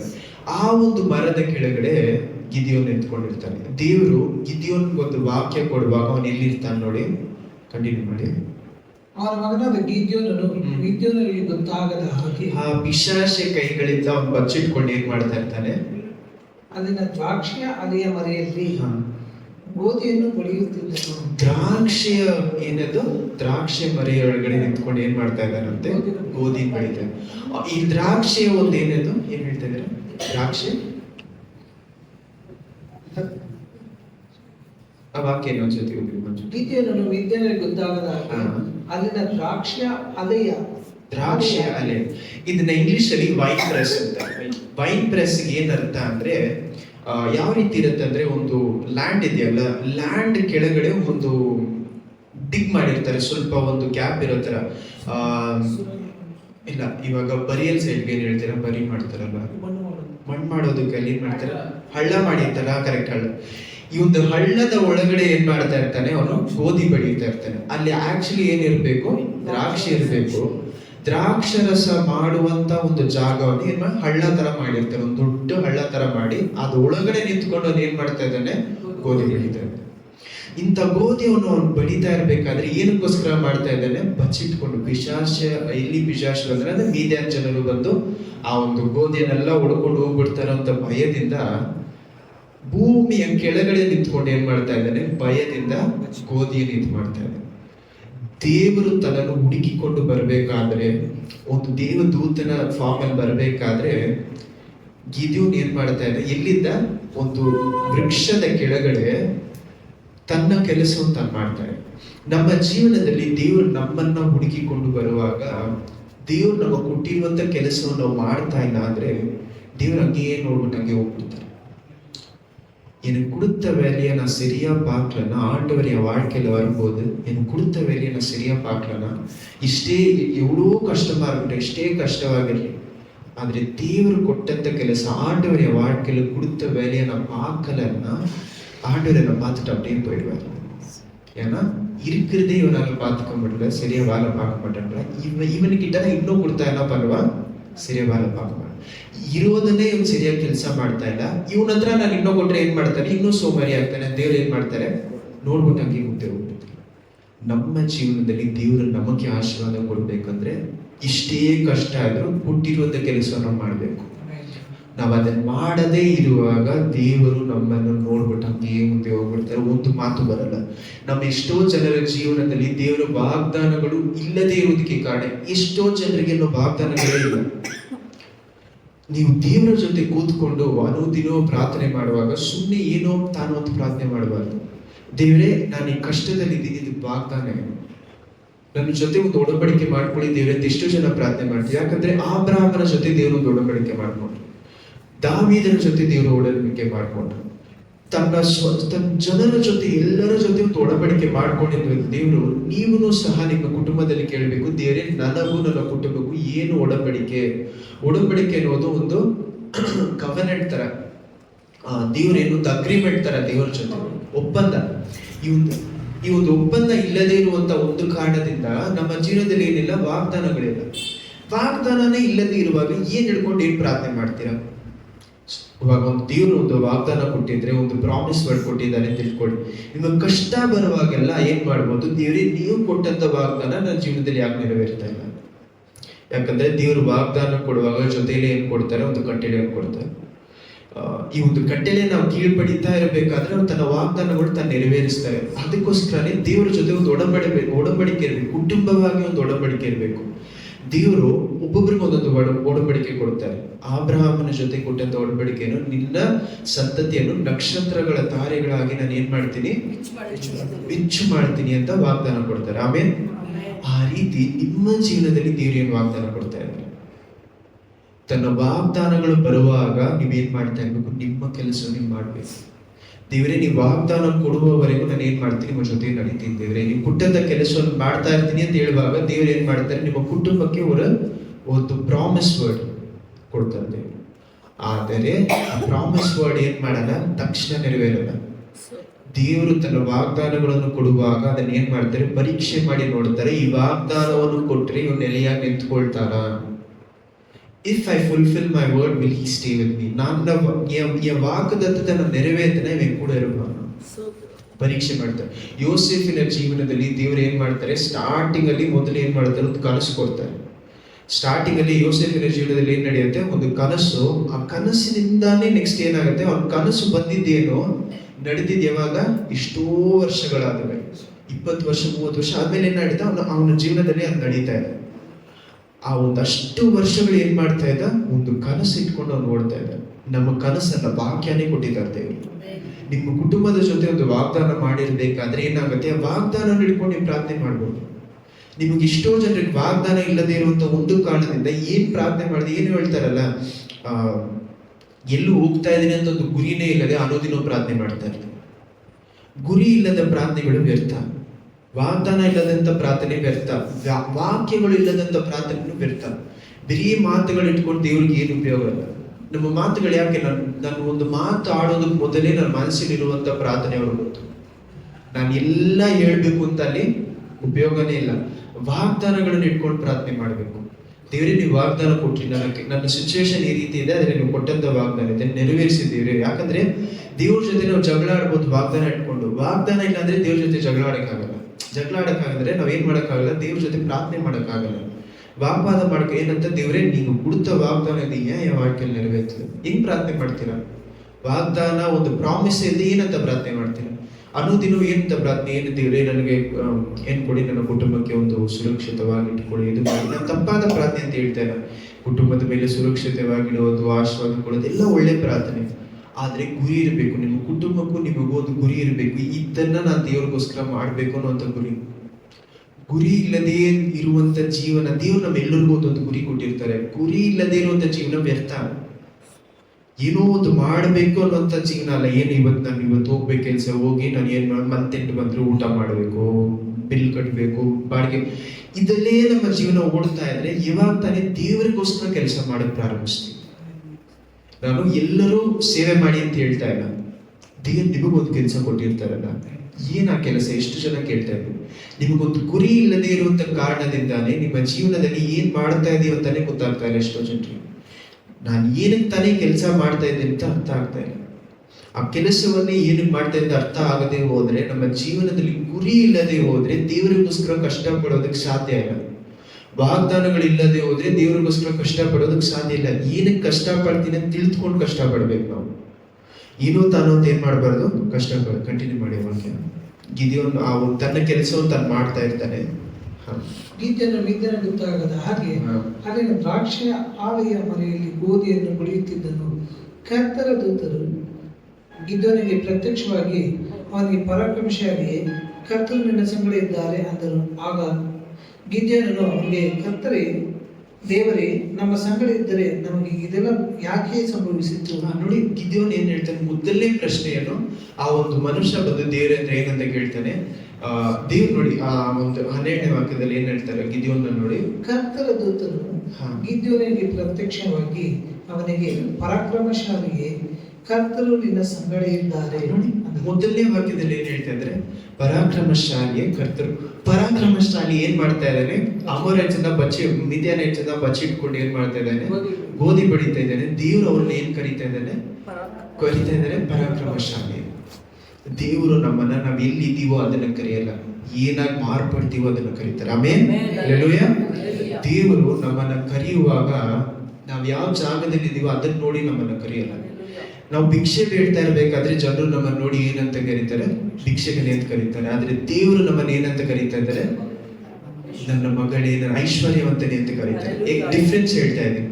ನಮ್ಮನ್ನ ಆ ಕಾಲದಲ್ಲಿ ನಾವು ನೋಡುವಾಗ ಭಿಕ್ಷಕರಾಗಿರ್ಬೋದು, ಆದ್ರೆ ದೇವರ ಕಣ್ಗಳನ್ನ ನಾವೇನೋ ಮಾರ್ಪಡ್ತಾ ಇದೀವಿ, ಐಶ್ವರ್ಯವಂತ.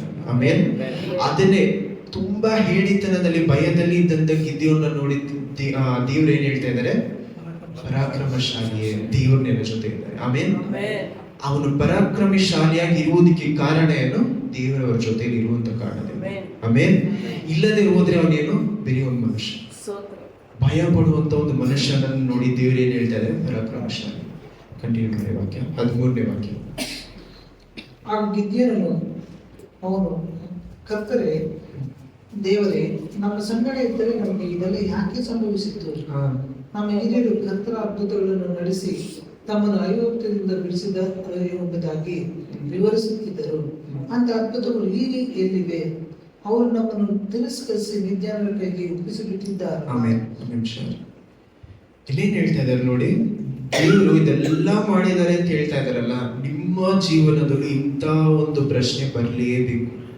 ಆ ಪ್ರಶ್ನೆ ಬಂದಿಲ್ಲ ಅಂದ್ರೆ ನಿಮ್ಮ ವಿಶ್ವಾಸ ಪರೀಕ್ಷೆಯಲ್ಲಿ ಹೋಗ್ತಾ ಇಲ್ಲ ಅಂತ ಅರ್ಥ. ಏನಂತ? ದೇವರೇ ನೀವು ನೋಡಿ ಬಾ, ಹಳೆ ಒಡಂಬಡಿಕೆಯಲ್ಲಿ ಏನೆಲ್ಲ ಹೇಳಿಲ್ಲ,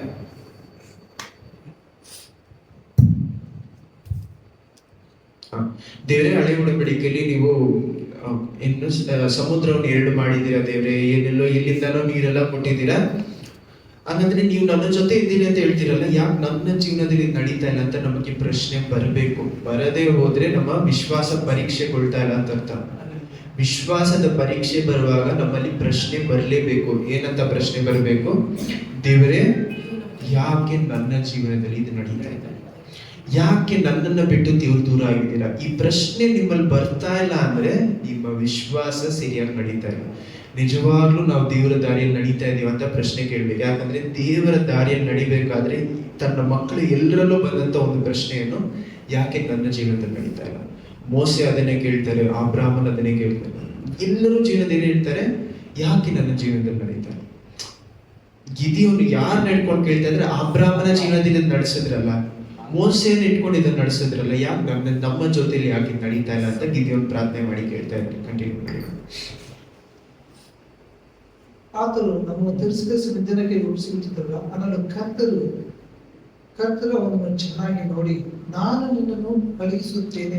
ನೋಡಿ ನೋಡಿ ನೋಡಿ, ದೇವ್ರು ಏನ್ ಹೇಳ್ತಾ ಇದಾರೆ? ಗಿದಿಯೋನ್ ಹೇಳ್ತಾ ಇರೋ ಒಂದು ವಿಷಯ, ದೇವ್ರು ನಮ್ಮ ಜೊತೆ ಇದ್ರೆ ಕಷ್ಟನೇ ಬರ್ತಾ ಇರ್ಲಿಲ್ವಲ್ಲ ಅಂತ. ದೇವ್ರು ಕೊಡುವಂತ ಉತ್ತರ ಏನು? ನಾನು ನಿನ್ನನ್ನು ಕಳಿಸ್ತೇನೆ. ಆಮೇನ್. ಹಲ್ಲೆಲೂಯಾ. ನಿಮ್ಮನ್ನು ಸಹ ಗಿದಿಯೋನ್ನ ಒಂದು ಕಾಲಗಳಲ್ಲಿ, ಅಂದ್ರೆ ಅವನ ಸ್ಥಳದಲ್ಲಿ ಇಟ್ಟು ನೋಡು. ನೀವು ಸಹ ಏನ್ ಹೇಳ್ತಾ ಇರ್ತೀರ ದೇವ್ರ ಹತ್ರ? ದೇವರೇ, ನಾನು ನಿಮ್ಮನ್ನು ನಂಬಿ ಇಷ್ಟು ದೂರ ಬಂದೆ, ಇದೆಲ್ಲ ಆಯ್ತು ದೇವರೇ, ಇವಾಗ ಯಾಕೆ ನನ್ನ ಜೀವನದಲ್ಲಿ ನಡೀತಾ ಇಲ್ಲ ಅಂತ ಹೇಳ್ಬೇಕಾದ್ರೆ ದೇವ್ರು ಏನ್ ಹೇಳ್ತಾರೆ? ನಾನು ಕಂಟಿನ್ಯೂ ಮಾಡಿ ವಾಕ್ಯವನ್ನು, ನಾನು ನಿನ್ನನ್ನು ಕಳುಹಿಸುತ್ತೇನೆ, ಹೋಗು, ಈ ನಿನ್ನ ಬಲದಿಂದ ಇಸ್ರಾಯೇಲರನ್ನು ವಿಜ್ಞಾನದಿಂದ ಬಿಡಿಸು ಎಂದು ಆಮೇನ್ ಹೇಳಿದರು. ಆಮೇನ್. ಹಲ್ಲೆಲೂಯಾ. ದೇವ್ರು ಏನ್ ಹೇಳ್ತಾ ಇದ್ದಾರೆ? ನಾನ್ ನಿನ್ನ ಕಳಿಸ್ತಾ ಇದ್ದೀನಿ, ನೀನು ಇಸ್ರೇಲ್ ಜನರನ್ನ ಏನ್ ಮಾಡ್ತೀಯ? ವಿದ್ಯಾನೇತರ. ಎಷ್ಟೋ ಸತಿ ನಾವೇನ್ ಎಕ್ಸ್ಪೆಕ್ಟ್ ಮಾಡ್ತಾ ಇದೀವಿ ಅಂದ್ರೆ, ದೇವ್ರು ಎಲ್ಲಿಂದಾನೋ ಒಂದು ಅತಿಶಯ ಮಾಡ್ತಾರೆ, ಎಲ್ಲಿಂದಾನೋ ಒಂದು ಅದ್ಭುತ ಮಾಡ್ತಾರೆ, ಎಲ್ಲಿಂದಾನೋ ಏನೋ ಒಂದು ಮಾಡ್ತಾರೆ ದೇವ್ರು ಅಂತ ನಾವು ಯೋಚನೆ ಮಾಡ್ತಾ ಇರ್ಬೇಕಾದ್ರೆ, ದೇವ್ರು ಏನ್ ಮಾಡ್ತಾ ಇರ್ತಾರೆ? ನಿಮ್ಮನ್ನ ಕಳಿಸಿ ನಿಮ್ಮನ್ನ ಇಟ್ಕೊಂಡೇ ಒಂದು ಅತಿಶಯ ಮಾಡ್ಬೇಕು ಅಂತ ಆಸೆ ಪಡ್ತಾರೆ. ಆಮೇನ್. ನಾವು ಬೇರೆ ಕಡೆಯಿಂದ ಅತಿಶಯವನ್ನು ಎದುರು ನೋಡ್ತಾ ಇರಬೇಕಾದ್ರೆ ದೇವರು ನಮ್ಮನ್ನ ಇಟ್ಕೊಂಡೇ ಅತಿಶಯ ಮಾಡ್ಬೇಕು ಅಂತ ಆಸೆ ಪಡ್ತಾರೆ. ಆಮೇನ್. ನಾವು ಅಂತ ಕಾಲದಲ್ಲಿ ಇರಬೇಕಾದ್ರೆ ನಾವು ಅತಿಶಯ ಎದುರು ನೋಡಬಾರ್ದು, ನಾವೇ ಒಂದು ಅತಿಶಯವಾಗಿ ಮಾರ್ಪಡಬೇಕು ಬೇರೆಯವ್ರ ಜೀವನದಲ್ಲಿ. ಹಲ್ಲೆಲೂಯಾ. ನಾವು ಅತಿಶಯವಾಗಿ ಮಾರ್ಪಡೋದಕ್ಕೆ ಏನ್ ಬೇಕು? ಅಭಿಷೇಕ. ದೇವರು ನಮ್ಮ ಜೀವನದಲ್ಲಿ ಬರುವಾಗ ದೇವರು ಕೊಟ್ಟಂತ ಕೆಲಸವನ್ನು ನಾನು ಮಾಡದೇ ಇಲ್ಲದೆ ಹೋದ್ರೆ ಇಷ್ಟು ವಿಷಯಗಳು ನಡೆಯಕ್ಕೆ ಸಾಧ್ಯವಿಲ್ಲ. ಅಭಿಷೇಕ ನನ್ನ ಮೇಲೆ ಬಂದು ಇಳಿಯಲ್ಲ. ದೇವರು ನನ್ನ ಜೀವನದಲ್ಲಿ ಬರುವಾಗ ಅವರು ಕೊಟ್ಟಂತ ಕೆಲಸವನ್ನು ಮಾಡದೆ ಹೋದರೆ ದೇವರ ಅಭಿಷೇಕ ನನ್ನ ಮೇಲೆ ಬರುವುದಕ್ಕೆ ಚಾನ್ಸ್ ಇಲ್ಲ. ದೇವರು ಅವಾಗವಾಗ ತನ್ನ ಮಕ್ಕಳ ಜೀವನದಲ್ಲಿ ಬಂದು ಏನ್ ಮಾಡ್ತಾರೆ? ನೋಡ್ತಾರೆ, ನಾನು ಕೊಟ್ಟಂತ ವಿಷಯ ಸರಿಯಾಗಿ ಮಾಡ್ತಾ ಇದ್ದಾರೆ. ಆ ಮಾಡ್ತಾ ಇದ್ರೆ ಮಾತ್ರ ಅವ್ರ ಅಭಿಷೇಕ ಬರುತ್ತೆ. ಅಭಿಷೇಕದ ಜೊತೆ ಮೊದಲು ಏನಾಗುತ್ತೆ? ನಮ್ಮನ್ನ ಪರಿಶುದ್ಧಗೊಳಿಸುವಂತ ಅಗ್ನಿ ಬರುತ್ತೆ. ಪರಿಶುದ್ಧಗೊಳಿಸಿದ ಮೇಲೆ ಏನ್ ಮಾಡುತ್ತೆ? ತನ್ನ ಆಶೀರ್ವಾದವನ್ನು ನಮ್ಮ ಮೇಲೆ ಇಡ್ತಾರೆ. ಆಮೇನ್. ಆ ಆಶೀರ್ವಾದವನ್ನು ಸಹ ಏನಕ್ಕೋಸ್ಕರ ಇಡ್ತಾರೆ? ಅಭಿಷೇಕವನ್ನು ಅಧಿಕ ಮಾಡಬೇಕು ಅನ್ನೋಂಥ ಕಾರಣದಿಂದ. ಆಮೇನ್. ಯಾಕಂದ್ರೆ ಆಶೀರ್ವಾದ ಹೆಚ್ಚಾಗದೆ ಹೋದರೆ, ಬರೀ ಅಭಿಷೇಕ ಮಾತ್ರ ಹೆಚ್ಚಾಗ್ತಾ ಹೋದ್ರೆ ನಮ್ಮ ಜೀವನದಲ್ಲಿ ನಡೆಸೋದಕ್ಕೆ ಸಾಧ್ಯ ಇಲ್ಲ. ಅಭಿಷೇಕದ ಜೊತೆ ಆಶೀರ್ವಾದಗಳು, ನಾನು ಆಶೀರ್ವಾದ ಅಂತ ಹೇಳುವಾಗ ಬರೀ ಲೋಕದ ಆಶೀರ್ವಾದಗಳ ಕುರಿತಾಗಿ ಮಾತಾಡ್ತಾ ಇಲ್ಲ. ಆತ್ಮಿಕ ರೀತಿಯಾದ ಆಶೀರ್ವಾದಗಳು ಹೆಚ್ಚಾಗದೆ ಹೋದರೆ ಬರೀ ಅಭಿಷೇಕ ವ್ಯರ್ಥ. ದೇವರ ಆಶೀರ್ವಾದಗಳು ಎಲ್ಲಿ ಕಾಣಿಸ್ಕೊಳ್ಳುತ್ತೆ? ನಮ್ಮ ಆತ್ಮದ ಫಲಗಳಲ್ಲಿ ಕಾಣಿಸ್ಕೊಳ್ಳುತ್ತೆ. ಆಮೇಲೆ ದೇವರು ಬೇರೆ ಯಾವುದೋ ಆಶೀರ್ವಾದ ಕೊಡದೇ ಇದ್ರು ಆತ್ಮದ ಫಲಗಳು ನಮ್ಮಲ್ಲಿ ಹೆಚ್ಚಾದ್ರೇನೆ ಆತ್ಮಿಕ ರೀತಿಯಾದ ಆಶೀರ್ವಾದಗಳು ಹೆಚ್ಚಾಗ್ತದೆ ಅಂತ ಅರ್ಥ. ಆಮೇಲೆ ಹಲ್ಲೆಲೂಯಾ. ಕಂಟಿನ್ಯೂ ಮಾಡಿ. ಆಗ ಗಿದ್ಯೋನನು ಅವರಿಗೆ, ಕರ್ತರೇ, ನಾನು ಇಸ್ರಾಯೇಲರನ್ನು ರಕ್ಷಿಸುವುದು ಹೇಗೆ? ಮನಸ್ಸೆ ಕುಲದಲ್ಲಿ ನನ್ನ ಮನೆಯೇ ಕನಿಷ್ಠವಾದದ್ದು ಮತ್ತು ನಾನು ನನ್ನ ಕುಟುಂಬದಲ್ಲಿ ಅಲ್ಪನು ಅನ್ನಲು ಕರ್ತರು ಅವನಿಗೆ, ನಾನು ನಿನ್ನ ಸಂಗಡ ಇರುವುದರಿಂದ ನೀನು ಮಿದ್ಯಾನ್ಯರ ಎಲ್ಲರನ್ನು ಒಬ್ಬ ಮನುಷ್ಯನು ಎಂಬಂತೆ ಸಂಹರಿಸಿ ಬಿಡುವೆ ಅಂದರು. ಅವರು ಅವನ ಆತನಿಗೆ, ಕರ್ತರೇ ದಯವಿರಲಿ, ನನ್ನೊಂದಿಗೆ ಮಾತಾಡುತ್ತಿರುವ ತಾವು ಕರ್ತರು ಯಾರು ಎಂದು ಆಗಿದ್ದೀರಿ ಎಂಬುದಕ್ಕೆ ನನಗೊಂದು ಗುರುತನ್ನು ಅನುಗ್ರಹಿಸಬೇಕು. ನಾನು ಹೋಗಿ ತಮಗೆ ಕಾಣಿಕೆಯನ್ನು ತೆಗೆದುಕೊಂಡು ಬರುವವರೆಗೂ ತಾವು ಈ ಸ್ಥಳವನ್ನು ಬಿಟ್ಟು ಬಿಡಬಾರದು ಆಮೆನ್. ಎಂದು ವಿನಯಿಸಲು ಮೊದಲು ಏನ್ ಮಾಡ್ತಾ ಇದ್ದಾರೆ ನೋಡಿ, ಇವನೇನ್ ಹೇಳ್ತಾನೆ, ದೇವ್ರು ಏನ್ ಹೇಳ್ತಾನೆ, ನಿನ್ನನ್ನು ಇಟ್ಕೊಂಡೇ ಇಸ್ರೇಲ್ ಜನ ನಾನು ಕಾಪಾಡ್ತೀನಪ್ಪ ಅಂತ ಹೇಳ್ಬೇಕಾದ್ರೆ ಗಿದ್ಯೋನ್ ಏನ್ ಹೇಳ್ತಾ ಇದ್ರೆ, ದೇವ್ರೇ ಕುಲದಲ್ಲೇ ನಾನೇ ಚಿಕ್ಕ, ಅಲ್ಪನಾದ ನನ್ನನ್ನು ಇಟ್ಕೊಂಡು ದೇವ್ರೆ ಯಾವ ರೀತಿ ಮಾಡ್ತೀರ? ನಿಮ್ಮ ಆಶೀರ್ವಾದವು, ನಿಮ್ಮ ಅಭಿಷೇಕವು ಯಾವತ್ತೂ ನಿಮ್ಮನ್ನು ಮೀರಿ ಇರುತ್ತೆ. ಆಮೇಲೆ ಮೋಸೆಯನ್ನು ಕರೆಯುವಾಗ ಅವರನ್ನು ಮೀರಿದ ಒಂದು ವಿಷಯಕ್ಕೋಸ್ಕರ ದೇವರನ್ನ ಕರೀತಾ ಇದ್ದಾರೆ. ಮೋಸ ಏನ್ ಮಾಡ್ತಾರೆ ಗೊತ್ತಾ, ಅವರನ್ನು ಸಹ ಗಿದ್ಯೋನ್ ತರ ಭಯಪಡ್ತಾರೆ. ದೇವರೇ ನನ್ನನ್ನು ಇಟ್ಕೊಂಡು ಯಾಕೆ ಮಾಡ್ಬೇಕು, ದೇವ್ರು ಬೇರೆ ಯಾರನ್ನಾದ್ರೂ ಇಟ್ಕೊಂಡು ಮಾಡಿ ಅಂತ. ಗಿದ್ಯೋನು ಸಹ ಏನ್ ಹೇಳ್ತಾ ಇದ್ದಾರೆ, ದೇವರೇ ನನ್ನನ್ನು ಯಾಕೆ ಉಪಯೋಗಿಸ್ಬೇಕು? ನಿಮ್ಮ ಕರುವಿಕೆ, ನಿಮ್ಮ ಅಭಿಷೇಕ ನಿಮ್ಮನ್ನು ಮೀರಿ ಇರಬೇಕು. ದೇವರ ವಾಗ್ದಾನಗಳು ಯಾವಾಗ್ಲೂ ನಿಮ್ಮನ್ನು ಮೀರಿ ಇರುತ್ತೆ. ನಿಮ್ಮ ಬಲದಲ್ಲಿ ಮಾಡಬಹುದಾದ್ರೆ ದೇವರ ತನ್ನ ಅಭಿಷೇಕವನ್ನು ಇಟ್ಕೊಂಡು ಮಾಡ್ಬೇಕು ಅಂತ ಯೂಸೇ ಇಲ್ಲ ಅವ್ರು ಮಾಡಿ. ನಿಮ್ಮ ಜೀವನದಲ್ಲಿ ನೀವು ಮಾಡುವಂತ ಕೆಲಸ ನಿಮ್ಮ ಬಲಕ್ಕೆ ಮೀರಿ ಇರಬೇಕು. ನಿಮ್ಮಿಂದ ಅದನ್ನ ಏನ್ ಮಾಡಕ್ಕಾಗಲ್ಲ, ನೆರವೇರಿಸಕ್ಕೆ ಸಾಧ್ಯ ಇಲ್ಲದೆ ಇರುವಂತ ವಿಷಯಗಳನ್ನು ದೇವರು ನಿಮ್ಮನ್ನು ಇಟ್ಕೊಂಡು ನೆರವೇರಿಸ್ತಾರೆ. ಹಲ್ಲೆಲೂಯಾ. ಅಂತ ವಿಷಯಗಳಿಗೆ ದೇವರು ನಿಮ್ಮನ್ನ ಕರೆಯುವಾಗ ಮೊದಲು ನೀವು ಕೊಟ್ಟಂತ ಕೆಲಸವನ್ನು ಮಾಡುತ್ತಿರುವಂತ ಮನುಷ್ಯರನ್ನು ದೇವರು ನೋಡುವಾಗ ಆ ಕೆಲಸಕ್ಕಿಂತ ಅವರ ಬಲವನ್ನು ಮೀರಿದ ಕೆಲಸವನ್ನು ಕೊಡಬೇಕು ಅಂತ ಆಸೆ ಪಡ್ತಾರೆ. ಆದ್ರೆ ಅದು ಮೊದಲು ಏನ್ ಮಾಡಬೇಕು, ಕೊಟ್ಟಂತ ಕೆಲಸವನ್ನು ಸರಿಯಾಗಿ ಮಾಡ್ತಾರೆ. ಅಂತ ಮನುಷ್ಯರನ್ನೇ ನೋಡಿ ದೇವರು ಏನ್ ಮಾಡ್ತಾರೆ, ಅದಕ್ಕಿಂತ ಹೆಚ್ಚಾದ ಒಂದು ವಿಷಯಕ್ಕೆ ದೇವರನ್ನ ಕರೀತಾರೆ. ನಾವು ಕೊಟ್ಟಿರುವಂತ ವಿಷಯವನ್ನು ಸರಿಯಾಗಿ ಮಾಡದೆ ಹೋದರೆ ದೇವರು ಕೊಡಬೇಕಾಗಿರುವಂತ ಆಶೀರ್ವಾದ ಕೊಡಕ್ಕೆ ಸಾಧ್ಯ. ದೇವರು ಕರೆದಿರುವಂತ, ಯಾಕಂದ್ರೆ ದೇವರು ನಮ್ಮನ್ನ ಕರೆಯುವಾಗ, ಒಂದು ದೊಡ್ಡ ಸ್ಥಳಕ್ಕೆ ಕರೆಯುವಾಗ ನಮ್ಮ ಬಲಕ್ಕೆ ಮೀರಿ ನಮ್ಮನ್ನ ಕರೀತಾರೆ. ಯಾಕಂದ್ರೆ ಆಶೀರ್ವಾದವೂ ಸಹ ನಮ್ಮ ಬಲಕ್ಕೆ ಮೀರಿ ಬರಬೇಕಂದ್ರೆ ನಮ್ಮ ಸ್ಥಳನೂ ಸಹ ಬಲಕ್ಕೆ ಮೀರಿ ಇರಬೇಕು. ಹಲ್ಲೆಲೂಯಾ. ನಮ್ಮ ಸ್ಥಳ ನಮ್ಮನ್ನ ಏನ್ ಮಾಡುತ್ತೆ, ನಮ್ಮ ಆಶೀರ್ವಾದವನ್ನು ಯೋಚನೆ ಮಾಡುತ್ತೆ. ಯಾಕಂದ್ರೆ ನಾವು ಇಲ್ಲಿರ್ಬೇಕಾದ್ರೆ ಇಷ್ಟು ಆಶೀರ್ವಾದ ಕೊಟ್ಬಿಟ್ರೆ ನಾವೇನ್ ಮಾಡಲ್ಲ, ದೇವರ ನುಡಿಗೆ ಹೋಗಲ್ಲ. ಆದ್ರೆ ನಾವು ಈ ಒಂದು ಸ್ಥಳಕ್ಕೆ ಹೋಗ್ಬೇಕು, ದೇವ್ರೆ ಇಲ್ಲಿ ಹೋದ್ರೆ ಈ ಆಶೀರ್ವಾದ ಸಿಗುತ್ತೆ, ನಮ್ಮ ಮೈಂಡಲ್ಲಿ ಇರ್ಬೇಕಾದ್ರೆ ಏನ್ ಮಾಡ್ತೀವಿ, ಅಲ್ಲಿವರೆಗೂ ನಾವು ಕಷ್ಟಪಟ್ಟು ಏನ್ ಮಾಡ್ತೀವಿ, ಆ ದಾರಿಯನ್ನು ಹಿಡಿತೀವಿ. ಆ ದಾರಿಯನ್ನು ಹಿಡಿದು ನಾವು ನಡೆಯುವಾಗ ದೇವರು ತನ್ನ ಆಶೀರ್ವಾದ ನಮ್ಮ ಮೇಲೆ ಏನ್ ಮಾಡ್ತಾರೆ, ಸುರಿಸ್ತಾರೆ. ಆದ್ರೆ ನಾವು ದೇವರನ್ನ ಹುಡುಕಿಕೊಂಡು ಹೋಗುವುದು ಆಶೀರ್ವಾದಕ್ಕೋಸ್ಕರ. ಯಾಕಂದ್ರೆ ಈ ಆಶೀರ್ವಾದವನ್ನು ಇಟ್ಕೊಂಡು ನಾವೇನ್ ಮಾಡಬೇಕು, ದೇವರ ನಾಮವನ್ನು ಮಹಿಮೆಪಡಿಸೋಕ್ಕೋಸ್ಕರ ಆಶೀರ್ವಾದ ಉಪಯೋಗಿಸ್ತೀವಿ. ಆಮೇಲೆ ಆ ಒಂದು ಮೈಂಡ್ ಸೆಟ್ ಬರುವವರೆಗೂ ದೇವರು ನಮ್ಮನ್ನ ಏನ್ ಮಾಡಲ್ಲ, ಅಭಿಷೇಕ ಹೆಚ್ಚು ಮಾಡಲ್ಲ. ದೇವರೇ ನನ್ನನ್ನು ಇಟ್ಕೊಂಡು ಯಾಕೆ ಮಾಡ್ತಾ ಇದ್ರೆ ದೇವ್ರ ಅನ್ನುವಂಥ ಪ್ರಶ್ನೆ ನಮ್ಮಲ್ಲಿ ಬರದೇ ಹೋದರೆ, ಯಾಕೆ ನನ್ನನ್ನು ಏನಕ್ಕೋಸ್ಕರ ದೇವರೇ ನನ್ನನ್ನು ಆಯ್ದುಕೊಂಡ್ರಿ ಅನ್ನುವಂಥ ಪ್ರಶ್ನೆಗಳು ನಮ್ಮ ಜೀವನದಲ್ಲಿ ಬರ್ತಾ ಇಲ್ಲ ಅಂದ್ರೆ ದೇವರು ನಿಮ್ಮ ಜೀವನದಲ್ಲಿ ನಿಮ್ಮನ್ನು ಮೀರಿದ ಸ್ಥಳಕ್ಕೆ ಕರೀತಾರೆ. ಕರೆಯದೇ ಇರುವುದಕ್ಕೆ ಕಾರಣ ಕೊಟ್ಟಂತ ಸ್ಥಳದಲ್ಲಿ ನಾವು ಸರಿಯಾಗಿಲ್ಲದೆ ಇರುವುದು. ಹಲ್ಲೆಲೂಯಾ. ಚೆನ್ನಾಗಿ ಅರ್ಥ ಮಾಡ್ಕೊಳ್ಳಿ. ನಿಮ್ಮ ಜೀವನದಲ್ಲಿ ಯಾವ ಪ್ರಶ್ನೆ ಬರಬೇಕು, ದೇವರೇ ನನ್ನನ್ನು ಇಟ್ಕೊಂಡು ಯಾಕೆ ಈ ವಿಷಯ ಮಾಡಬೇಕು ಅಂತ ಆಸೆ ಪಡ್ತಾ ಇದ್ದೀರಿ. ಈ ಪ್ರಶ್ನೆ ನಿಮ್ಮಲ್ಲಿ ಬರ್ತಾ ಇಲ್ಲ ಅಂದ್ರೆ ನೀವು ಕೊಟ್ಟಂತ ಕೆಲಸವನ್ನು ವಿಶ್ವಾಸ ಮಾಡ್ತಾ ಇಲ್ಲ. ಆ ಒಂದು ಕಾರಣದಿಂದ ದೇವರು ಹೆಚ್ಚು ಮಾಡ್ತಾನೆ ನಿಮ್ಮ ಜೀವನದಲ್ಲಿ. ಇಷ್ಟು ಸತಿ ತಾನೇ ನಾವು ದೇವರ ಹತ್ರ ಹೋಗಿ ಬೇಡ್ಕೊಂಡು ಭಿಕ್ಷೆ ಬೇಡುವಂತ ಸ್ಥಳಕ್ಕೆ ನಾವು ಹೋಗಕ್ಕೆ ಸಾಧ್ಯ. ಯೋಚನೆ ಮಾಡಿ ನೋಡಿ, ಇಷ್ಟು ಸತಿ ತಾನೇ ನಾವು ಬೇರೆಯವರ ಪ್ರಾರ್ಥನೆಗೆ ಏನಾಗಬೇಕು, ಉತ್ತರವಾಗಿ ಮಾರ್ಪಡಬೇಕು. ನಾವೇ ಯಾವಾಗ ನೋಡಿದ್ರು ಪ್ರಾರ್ಥನೆ ಮಾಡಿಕೊಂಡು ದೇವರ ಹತ್ರ ಭಿಕ್ಷೆ ಬೇಡುವಂತ ಚೆನ್ನಾಗಿರ್ಬಾರ್ದು. ನಾವು ಬೇರೆಯವರ ಪ್ರಾರ್ಥನೆಗೆ ಏನಾಗಬೇಕು, ಉತ್ತರವಾಗಿ ಮಾರ್ಪಡಬೇಕು. ಆಮೇಲೆ ಹಲ್ಲೆಲೂಯಾ. ಕಂಟಿನ್ಯೂ ಮಾಡಿ ವಾಕ್ಯ. ಆತನು ಕರ್ತರಿಗೆ, ದೇವರೇ ದಯವಿರಲಿ, ನನ್ನೊಂದಿಗೆ ಮಾತನಾಡುತ್ತಿರುವ ತಾವು. ಒಂದು ನಿಮಿಷ ಏನ್ ಹೇಳ್ತಾ ಇದ್ರೆ, ದೇವರೇ ನೀವೇ ನನ್ನ ಜೊತೆ ಮಾತಾಡ್ತಾ ಇದ್ದೀರಿ ಅಂತ ನನಗೇನ್ ಬೇಕು, ಒಂದು ಪ್ರೂಫ್ ಬೇಕು. ನನಗೇನ್ ಬೇಕು, ಒಂದು ಗುರುತು ಕೊಡಿ ದೇವ್ರೆ, ಒಂದು ಪ್ರೂಫ್ ಕೊಡಿ ಅಂತ ಹೇಳ್ಬಿಟ್ಟು ಅವನೇನ್ ಮಾಡಲ್ಲ ಅಂದ್ರೆ ಪ್ರೂಫ್ಗೋಸ್ಕರ ಹೊತ್ಕೊಂಡು ಕಾಯ್ತಾ ಇರಲ್ಲ. ತನ್ನ ಅಭಿಷೇಕಗೋಸ್ಕರ ದೇವ್ರು ಏನ್ ಹೇಳ್ತಾನೆ, ನಾನು ಅಭಿಷೇಕ ಮಾಡ್ತೀನಿ, ನಾನು ಇದೆಲ್ಲ ನಡೆಸ್ತೀನಿ ಅಂತ ಹೇಳ್ತಾ ಇರ್ಬೇಕಾದ್ರೂ ಅವ್ನು ಏನ್ ಹೇಳ್ತಾನೆ, ದೇವ್ರೇ ನನಗೆ ಗುರುತು ಬೇಕು, ಪ್ರೂಫ್ ಬೇಕು ಅಂತ ಹೇಳಿದ ತಕ್ಷಣ ಗಿದ್ಯೋನ್ ಏನ್ ಮಾಡಲ್ಲ, ಪ್ರೂಫ್ಗೋಸ್ಕರ ಕಾದಿರಲ್ಲ. ಏನ್ ಮಾಡ್ತಾನೆ, ನೀವು ಪ್ರೂಫ್ ಕೊಡಿ, ನಾನು ಏನ್ ಮಾಡ್ತೀನಿ, ಹೋಗಿ ನಿಮ್ಗೋಸ್ಕರ ಕಾಣಿಕೆ ರೆಡಿ ಮಾಡ್ತಾ ಹೋಗ್ತೀನಿ. ಈ ಕಾಣಿಕೆ ಅನ್ನೋದು ಯಾಕಷ್ಟು ಮುಖ್ಯ ನೋಡಿ. ಅವ್ನು ಏನ್ ಕಾಣಿಕೆ ತರ್ತಾ ಇದ್ದಾನೆ ನೋಡಿ, ಅದು ನೆಕ್ಸ್ಟ್ ವಾಕ್ಯದಲ್ಲಿ. ಕಾಣಿಕೆ ತೆಗೆದುಕೊಂಡು ಬರುವವರೆಗೂ ತಾವು ಸ್ಥಳವನ್ನು ಬಿಡಬಾರದು ಎಂದು ವಿನ್ನವಿಸಲು ಅವರು, ನೀನು ತಿರುಗಿ ಬರುವವರೆಗೂ ಗಿದ್ಯೋನನು ಮನೆಗೆ ಹೋಗಿ ಒಂದು ಆಡಿನ ಮರಿಯನ್ನು ಪಕ್ವ ಮಾಡಿ ರೊಟ್ಟಿಗಳನ್ನು ಸುಟ್ಟು ಮಾಂಸವನ್ನು ಪುಟ್ಟಿಯಲ್ಲಿ ಇಟ್ಟು ಅದರ ರಸವನ್ನು ರೊಟ್ಟಿನಲ್ಲಿ ಒಯ್ದು ಎಲ್ಲವನ್ನು ಏಲ ಮರದ ಕೆಳಗೆ ಅವರ ಮುಂದೆ ತಂದು ಇಟ್ಟನು. ಆಗ ದೇವದೂತನು ಅವನಿಗೆ, ಮಾಂಸವನ್ನು ರೊಟ್ಟಿಗಳನ್ನು ಆ ಬಂಡೆಯ ಮೇಲಿಡು, ರಸವನ್ನು ಒಯ್ಯಲು ಅವನು ಹಾಗೆಯೇ ಮಾಡಿದನು. ಅನಂತರ ಕರ್ತನ ದೂತನು ತನ್ನ ಕೈಕುಲನ್ನು ಚಾಚಿ ಅದರ ತುದಿಯನ್ನು ಆ ರೊಟ್ಟಿಗಳನ್ನು ಮಾಂಸಕ್ಕೂ ಮುಟ್ಟಿಸಲು ಬಂಡೆಯಿಂದ ಬೆಂಕಿ ಎದ್ದು ಅವೆರಡನ್ನೂ ದಹಿಸಿಬಿಟ್ಟಿತು. ಕರ್ತನ ದೂತನು ಅದೃಶ್ಯನಾದನು. ದೇವ್ರು ನಮ್ಮ ಜೀವನದಲ್ಲಿ ಒಂದು ಅಧಿಕವಾದ ಅತಿಶಯವನ್ನು ಕೊಡೋದಕ್ಕೆ ಮೊದಲು ಏನ್ ಮಾಡ್ತಾ ಇದಾರೆ, ಗುರುತು ಕೊಡಿ ದೇವ್ರೆ ಅಂತ ಹೇಳ್ಬಿಟ್ಟು ಅವನೇನ್ ಮಾಡ್ತಾನೆ, ಹೋಗಿ ಕಾಣಿಕೆ ರೆಡಿ ಮಾಡಿ ತರಬೇಕು. ಅವ್ನು ಕೊಡುವಂತ ಕಾಣಿಕೆ ಅಷ್ಟು ಮುಖ್ಯ. ಅಲ್ಲಿ ಯಾವಾಗ ಕಾಣಿಕೆ ಕೊಡ್ತಾ ಇದ್ದಾನೆ, ದೇವರು ಅವರನ್ನ ಅಧಿಕವಾಗಿ ಅಭಿಷೇಕ ಮಾಡ್ಬೇಕು ಅಂತ ಆಸೆ ಪಡುವಾಗ ಕಾಣಿಕೆ ಕೊಡ್ತಾ ಇದ್ದಾರೆ. ನೀವು ಯಾವಾಗ ನೋಡಿದ್ರು ಒಂದು ಏನು ಮಾತು ಕೊಟ್ಬಿಟ್ಟು ಕಾಣಿಕೆ ಕೊಡೋ ದೊಡ್ಡ ವಿಷಯ ಅಲ್ಲ. ಯಾಕಂದ್ರೆ ಎಷ್ಟೋ ಜನ ಏನ್ ಮಾಡ್ತೀವಿ ಅಂದ್ರೆ, ದೇವ್ರೆ ಇದನ್ನ ಮಾಡಿದ್ರೆ ನಾನು ಇದನ್ನ ಮಾಡ್ತೀನಿ ಅಂತ ಏನ್ ಮಾಡ್ಬಿಡ್ತೀವಿ, ಮಾತು ಕೊಟ್ಬಿಡ್ತೀವಿ. ಅಂತ ಮಾತುಗಳಿಗಿಂತ ದೇವರು ನಿಮ್ಮನ್ನ ಹೆಚ್ಚಾದ ಒಂದು ಸ್ಥಳಕ್ಕೆ ಕರೆಯುವಾಗ, ಅಭಿಷೇಕವನ್ನು ಹೆಚ್ಚಾಗಿ ಮಾಡ್ತೀನಿ ಅಂತ ಹೇಳುವಾಗ, ಅವಾಗ ಹೋಗಿ ಅವನು ಏನ್ ಮಾಡ್ತಾನೆ, ಕಾಣಿಕೆ ಕೊಡ್ತೇವಲ್ಲ, ಅದು ಮುಖ್ಯವಾದಂತ ಕಾಣಿಕೆ. ಯಾಕಂದ್ರೆ ಅಭಿಷೇಕ ನಮ್ಮನ್ನು ಹುಡುಕಿಕೊಂಡು ಬರುವಾಗ, ದೇವರು ಹೆಚ್ಚಾದ ಸ್ಥಳಕ್ಕೆ ನಮ್ಮನ್ನು ಕರೆಯುವಾಗ ನಾವು ಕೆಳಗಡೆ ಇರ್ತೀವಿ, ಮೇಲಿರಲ್ಲ. ಮೇಲಿರುವಾಗ ಹೆಚ್ಚಾದ ಅಭಿಷೇಕ ಬರಲ್ಲ, ಕೆಳಗಡೆ ಇರುವಾಗ ಹೆಚ್ಚಾದ ಅಭಿಷೇಕ ಬರಲ್ಲ.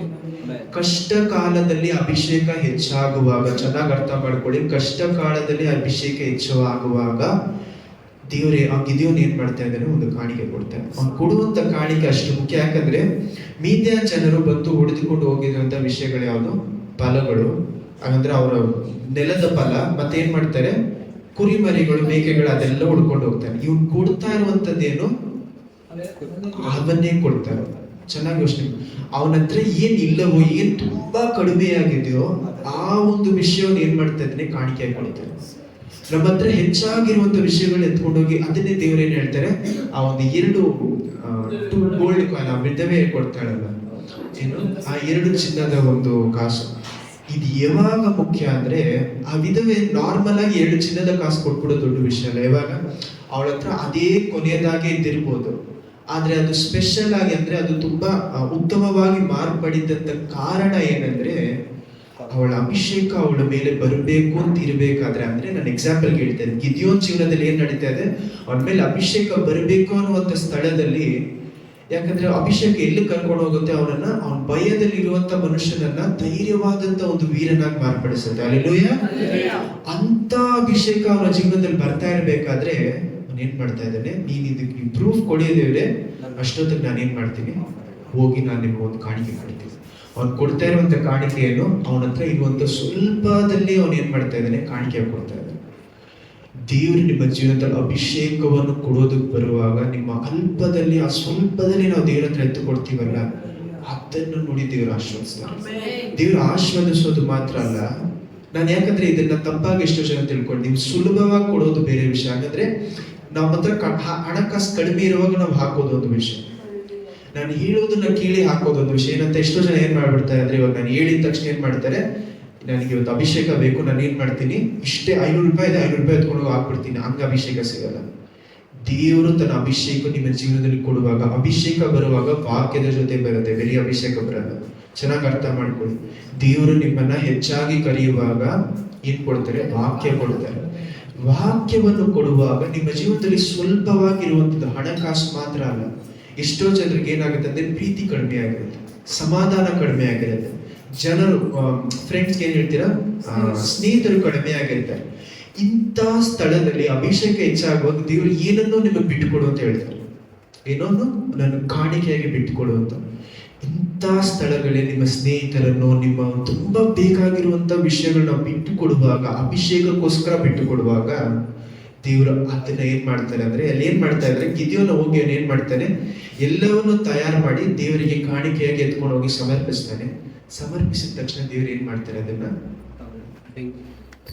ಓದಿ, ಆ ವಾಕ್ಯವನ್ನು ಮಾತ್ರ ಓದಿ. ಗಿದ್ಯೋನನು ಮನೆಗೆ ಹೋಗಿ ಒಂದು ಆಡಿನ ಮರಿಯನ್ನು ಪಕ್ವ ಮಾಡಿ, ಅದಲ್ಲ 21. ಆಗ ದೇವದೂತನು ಅವನಿಗೆ, ಮಾಂಸವನ್ನು ರೊಟ್ಟಿಗಳನ್ನು ಆ ಬಂಡೆಯ ಮೇಲಿಟ್ಟು ರಸವನ್ನು ಒಯ್ಯಿ ಅನ್ನಲು ಅವನು ಹಾಗೆ ಮಾಡಿದನು.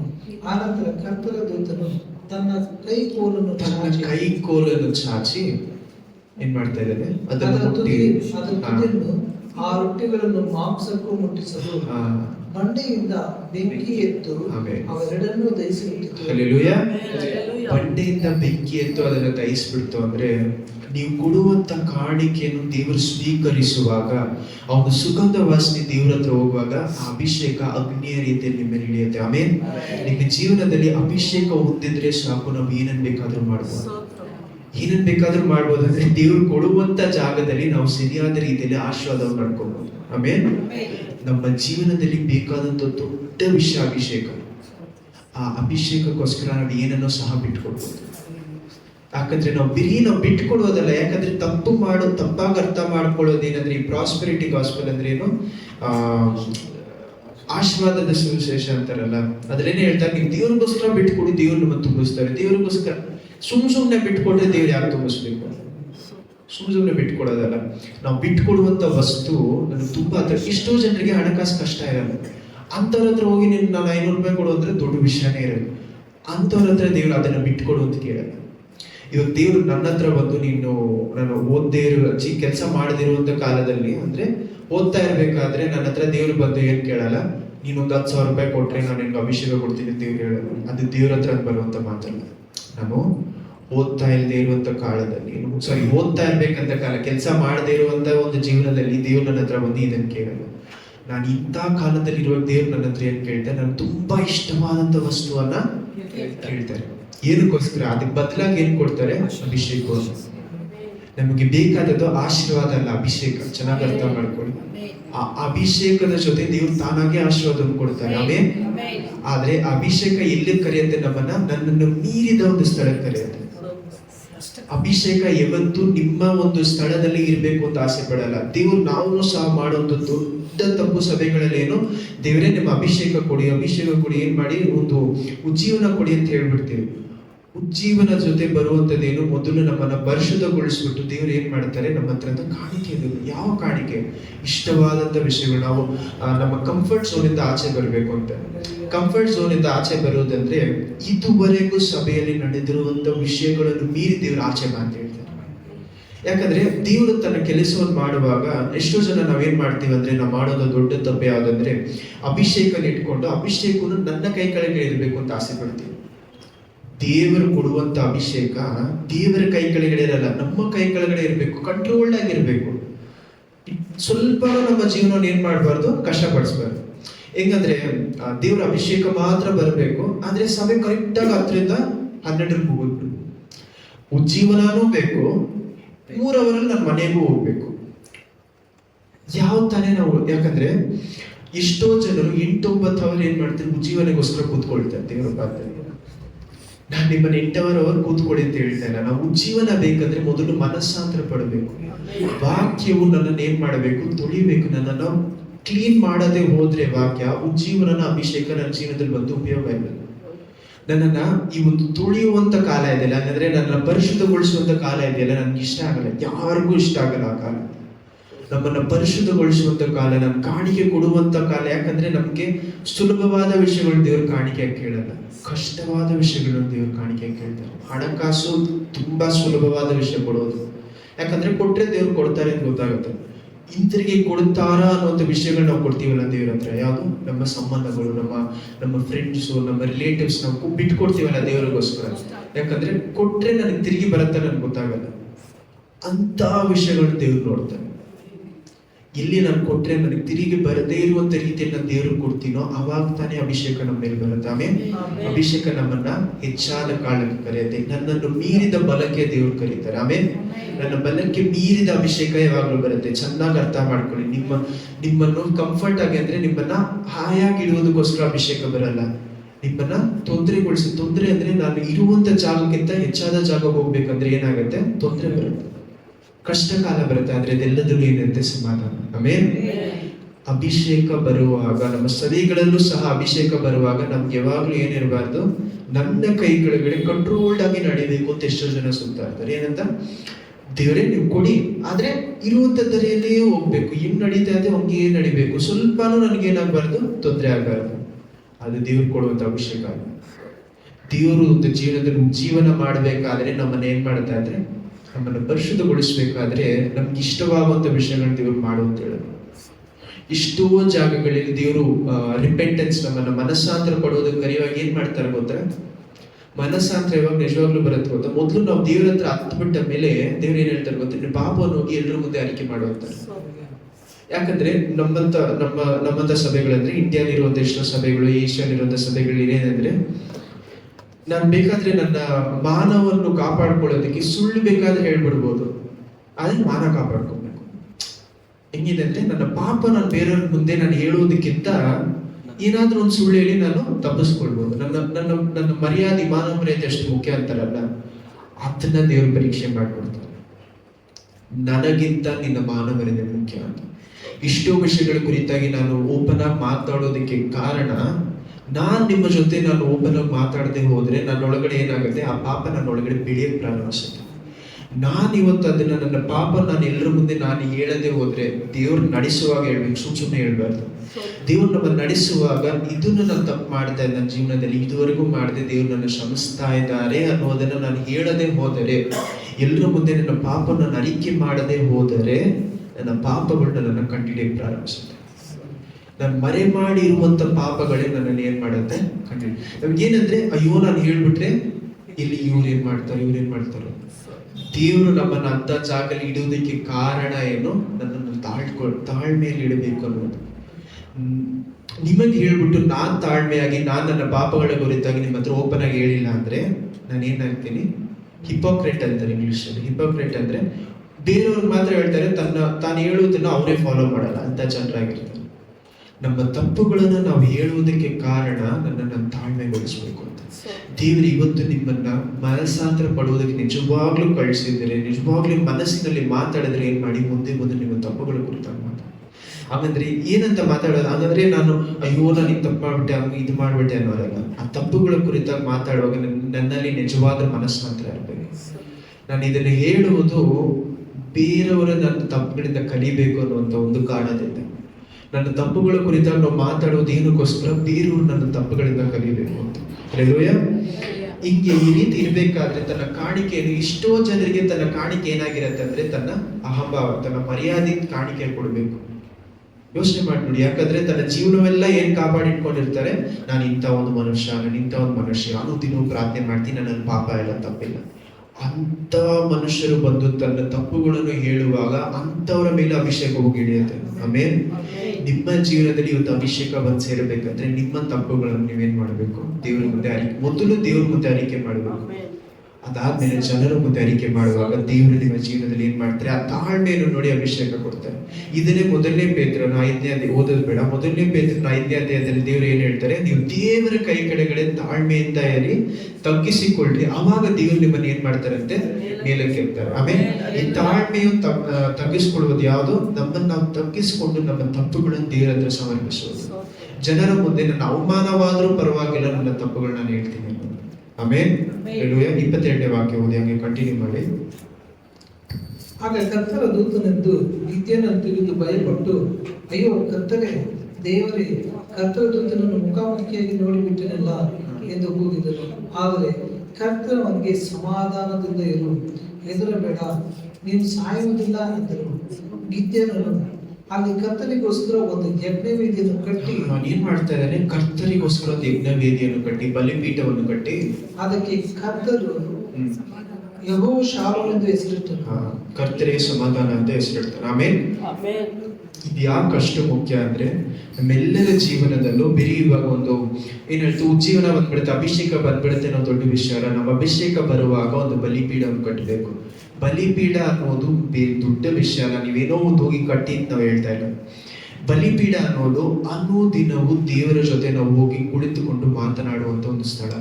ನನ್ನ ಥ್ಯಾಂಕ್ಸ್ ಗಿವಿಂಗ್ ಅಂತಾರೆ, ನನ್ನ ಸ್ತುತಿಯನ್ನು, ಸ್ತೋತ್ರವನ್ನು ಅನುದಿನ ಒಂದು ಜಾಗದಲ್ಲಿ ಹೋಗಿ ನಾನು ಹೇಳ್ತೀನಲ್ಲ, ದೇವರೇ ನನಗೋಸ್ಕರ ಇದು ಮಾಡಿದಕ್ಕೋಸ್ಕರ ಸ್ತೋತ್ರ, ಇನ್ಮೇಲೂ ನನ್ನ ಜೀವನದಲ್ಲಿ ಮಾಡಿ ಅಂತ ಹೇಳುವಂತ ಸ್ಥಳ ಇದೆಯಲ್ಲ, ಅದನ್ನೇ ಬಲಿಪೀಠ ಅಂತ ಹೇಳ್ತೀವಿ. ನಿಮ್ಮ ಮನೆಗಳಲ್ಲಿಯೋ ನಿಮ್ಮ ಸಭೆಗಳಲ್ಲಿ ಏನ್ ಮಾಡಬೇಕು, ನಾವು ಬಲಿಪೀಠ ಇಡುವುದಕ್ಕೆ ಕಾರಣ, ಮನೆಯಲ್ಲೂ ಸಹ ಬಲಿಪೀಠ ಇರಬೇಕು. ಬಲಿಪೀಠ ಅನ್ನೋದು ಯಾವುದು? ಒಂದು ಆಲ್ಟರ್ಗೆ ಏನ್ ಹೇಳ್ತೀರಾ? ಬಲಿಪೀಠ. ಆ ಒಂದು ಬಲಿಪೀಠ ಯಾಕಷ್ಟು ಮುಖ್ಯ? ಆ ಸ್ಥಳದಲ್ಲಿ ಹೋಗಿ ನಾವು ಅನುದಿನವೂ ದೇವರ ಹತ್ರ ಮಾತಾಡ್ತೀವಿ. ಒಂದು ಸ್ಥಳದಲ್ಲಿ ಹೋಗಿ ಮಾತಾಡೋದಕ್ಕೆ ಕಾರಣ ಏನು? ಆ ಸ್ಥಳದಲ್ಲಿ ಹೋದ್ರೆ ನಾನು ದೇವರ ಹತ್ರ ಮಾತ್ರ ಮಾತಾಡಬೇಕು, ಜನರ ಹತ್ರ ಮಾತಾಡೋದಲ್ಲ. ಆ ಒಂದು ಸ್ಥಳವನ್ನು ನಾವು ಇಟ್ಕೊಳ್ಳುವಾಗ ಮನೆಯಲ್ಲಿ ನನ್ನ ಹೃದಯವನ್ನು ಬಲಿಪೀಠವಾಗಿ ಮಾರ್ಪಡಿಸುವಾಗ, ಯಾವಾಗ ಮಾರ್ಪಡಿಸ್ಬೇಕು? ಮೊದಲು ಅಭಿಷೇಕ ಇರಬೇಕು ಆ ಜಾಗದಲ್ಲಿ.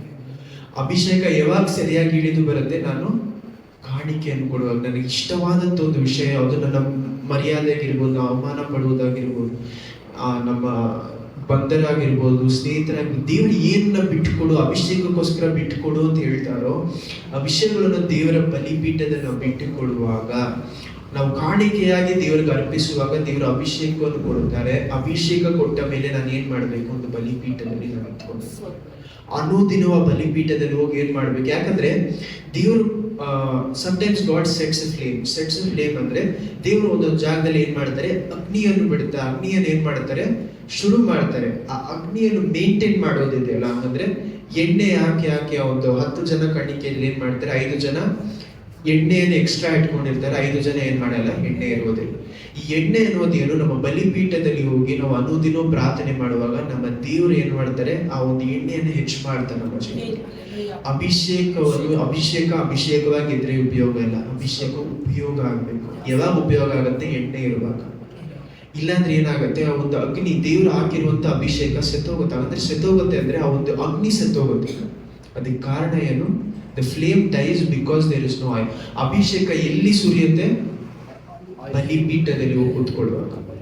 ಅನುದಿನವೂ ನಾವು ಹೋಗಿ ದೇವರ ಸಮೂಹದಲ್ಲಿ ಕುಳಿತುಕೊಳ್ಳುವಾಗಲೇ ಅಭಿಷೇಕ ಏನಾಗುತ್ತೆ? ಹೆಚ್ಚಾಗುತ್ತೆ.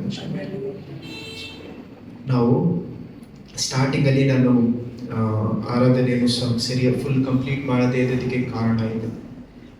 ಏನಕ್ಕೆ? ಮೊದಲು ನಮ್ಮಲ್ಲಿ ಮನಸ್ಸಾಂತರ ಇಲ್ಲದೆ ಹೋಗಿ ಅಭಿಷೇಕ ಇಲ್ಲದೆ ಇರುವಂತ ಜೀವನ ಇದ್ದರೆ ನಮ್ಮ ಪ್ರಾರ್ಥನೆಯನ್ನು, ನಮ್ಮ ಆರಾಧನೆ ವ್ಯರ್ಥ. ನಾವು ಮೊದಲು ಮನಸ್ಸಾಂತರ ಪಡಬೇಕು. ಮನಸ್ಸಾಂತರ ಪಡುವಂತ ಜಾಗದಲ್ಲೇ ದೇವರು ತನ್ನ ಅಭಿಷೇಕವನ್ನು ಕಳಿಸಕ್ಕೆ ಸಾಧ್ಯ. ಅಭಿಷೇಕವನ್ನು ಕಳಿಸುವಾಗ ದೇವ್ರು ನೋಡುವಂತ ವಿಷಯ ಯಾವುದು? ಮೊದಲು ಏನ್ ನೋಡ್ತಾರೆ? ಕೊಟ್ಟಂತ ಕೆಲಸವನ್ನು ಮಾಡ್ತಾ ಇದ್ದಾರೆ. ಆವಾಗ ದೇವರು ನಮ್ಮ ಜೀವನದಲ್ಲಿ ನಡೆದುಕೊಂಡು ಬರುವಾಗ ನಾವೇನ್ ಮಾಡ್ಬೇಕು? ನಮ್ಮ ಕೆಲಸವನ್ನು ಮಾಡ್ತಾ ಇರ್ಬೇಕಾದ್ರೆ ದೇವರು ಏನ್ ಮಾಡ್ತಾರೆ? ನಮ್ಮನ್ನ ಹೆಚ್ಚಾದ ಸ್ಥಳಗಳಲ್ಲಿ ಅಭಿಷೇಕ ಕೊಟ್ಟು ಕರೆಯುತ್ತಾರೆ. ಆಮೇಲೆ ಹಲ್ಲೆಲೂಯಾ. ಆ ಒಂದು ಸ್ಥಳಕ್ಕೆ ದೇವರು ನಮ್ಮನ್ನ ಕರೆಯುವಾಗ ದೇವರು ನಮ್ಮ ಹತ್ರ ಎದುರು ನೋಡೋದು ಯಾವುದು? ಒಂದು ಕಾಣಿಕೆ. ನಮಗೆ ತುಂಬಾ ಇಷ್ಟವಾದಂತ ಯಾವುದು? ಹಣಕಾಸು ಮಾತ್ರ ಅಲ್ಲ, ದೊಡ್ಡ ವಿಷಯ ಅಲ್ಲ. ಯಾವುದು ಕಾಣಿಕೆ? ಇಷ್ಟವಾದಂತ ವಿಷಯವನ್ನು ದೇವರಿಗೆ ಒಂದು ಕಾಣಿಕೆಯಾಗಿ ಕೊಡುವುದು. ಯಾವುದನ್ನ ದೇವರು ಇವತ್ತು ಬಿಡು ಅಂತ ಹೇಳ್ತಾ ಇದ್ರೆ ಅದನ್ನ ನಾವು ಬಿಡುವುದೇ ದೇವರಿಗೆ ದೊಡ್ಡ ಕಾಣಿಕೆ. ಅದನ್ನು ಬಿಡುವಾಗ ದೇವರು ಅದನ್ನ ಏನ್ ಮಾಡ್ತಾರೆ? ನಮ್ಮ ಜೀವನದಲ್ಲಿ ಅಭಿಷೇಕದ ಅಗ್ನಿಯಾಗಿ ಮಾರ್ಪಡಿಸ್ತಾರೆ. ಹಲ್ಲೆಲೂಯಾ. ಆ ಒಂದು ಸುಗಂಧ ವಾಸನೆ ದೇವರಿಗೆ ಹೋಗುವಾಗ ಅನುದಿನ ಏನ್ ಮಾಡ್ಬೇಕು? ಒಂದು ಬಲಿಪೀಠವನ್ನು ಕಟ್ಟಿ ನಾವೇನ್ ಮಾಡ್ಬೇಕು? ಆ ಜಾಗದಲ್ಲಿ ನಿಂತ್ಕೊಳ್ತೀವಿ. ಯಾಕೆ ನಿಂತ್ಕೊಳ್ತೀವಿ? ದೇವರು ಕೊಟ್ಟಂತ ಅಗ್ನಿ ಸೆತ್ತೋಗದೇ ಇರಬೇಕು ಅಂತ ಕಾಣ್ತಾ. ಅದು ಉರಿತಾ ಇರ್ಬೇಕಂದ್ರೆ ಏನ್ ಮಾಡಬೇಕು? ಬಲಿಪೀಠದಲ್ಲಿ ಹೋಗಿ ನಾವು ಅನುದಿನವೂ ಹೆಚ್ಚಾದ ಪವಿತ್ರಾತ್ಮರೆನ್ನುವಂತ ಎಣ್ಣೆಯನ್ನು ಹೆಚ್ಚಾಗಿ ಪಡೆದುಕೊಳ್ಬೇಕು. ಪವಿತ್ರಾತ್ಮರ ಜೊತೆ ಇದ್ರೇನೆ ಅಭಿಷೇಕ ಏನಾಗೋದಿಲ್ಲ, ಸಾಯುವುದಿಲ್ಲ. ಹಲ್ಲೆಲೂಯಾ.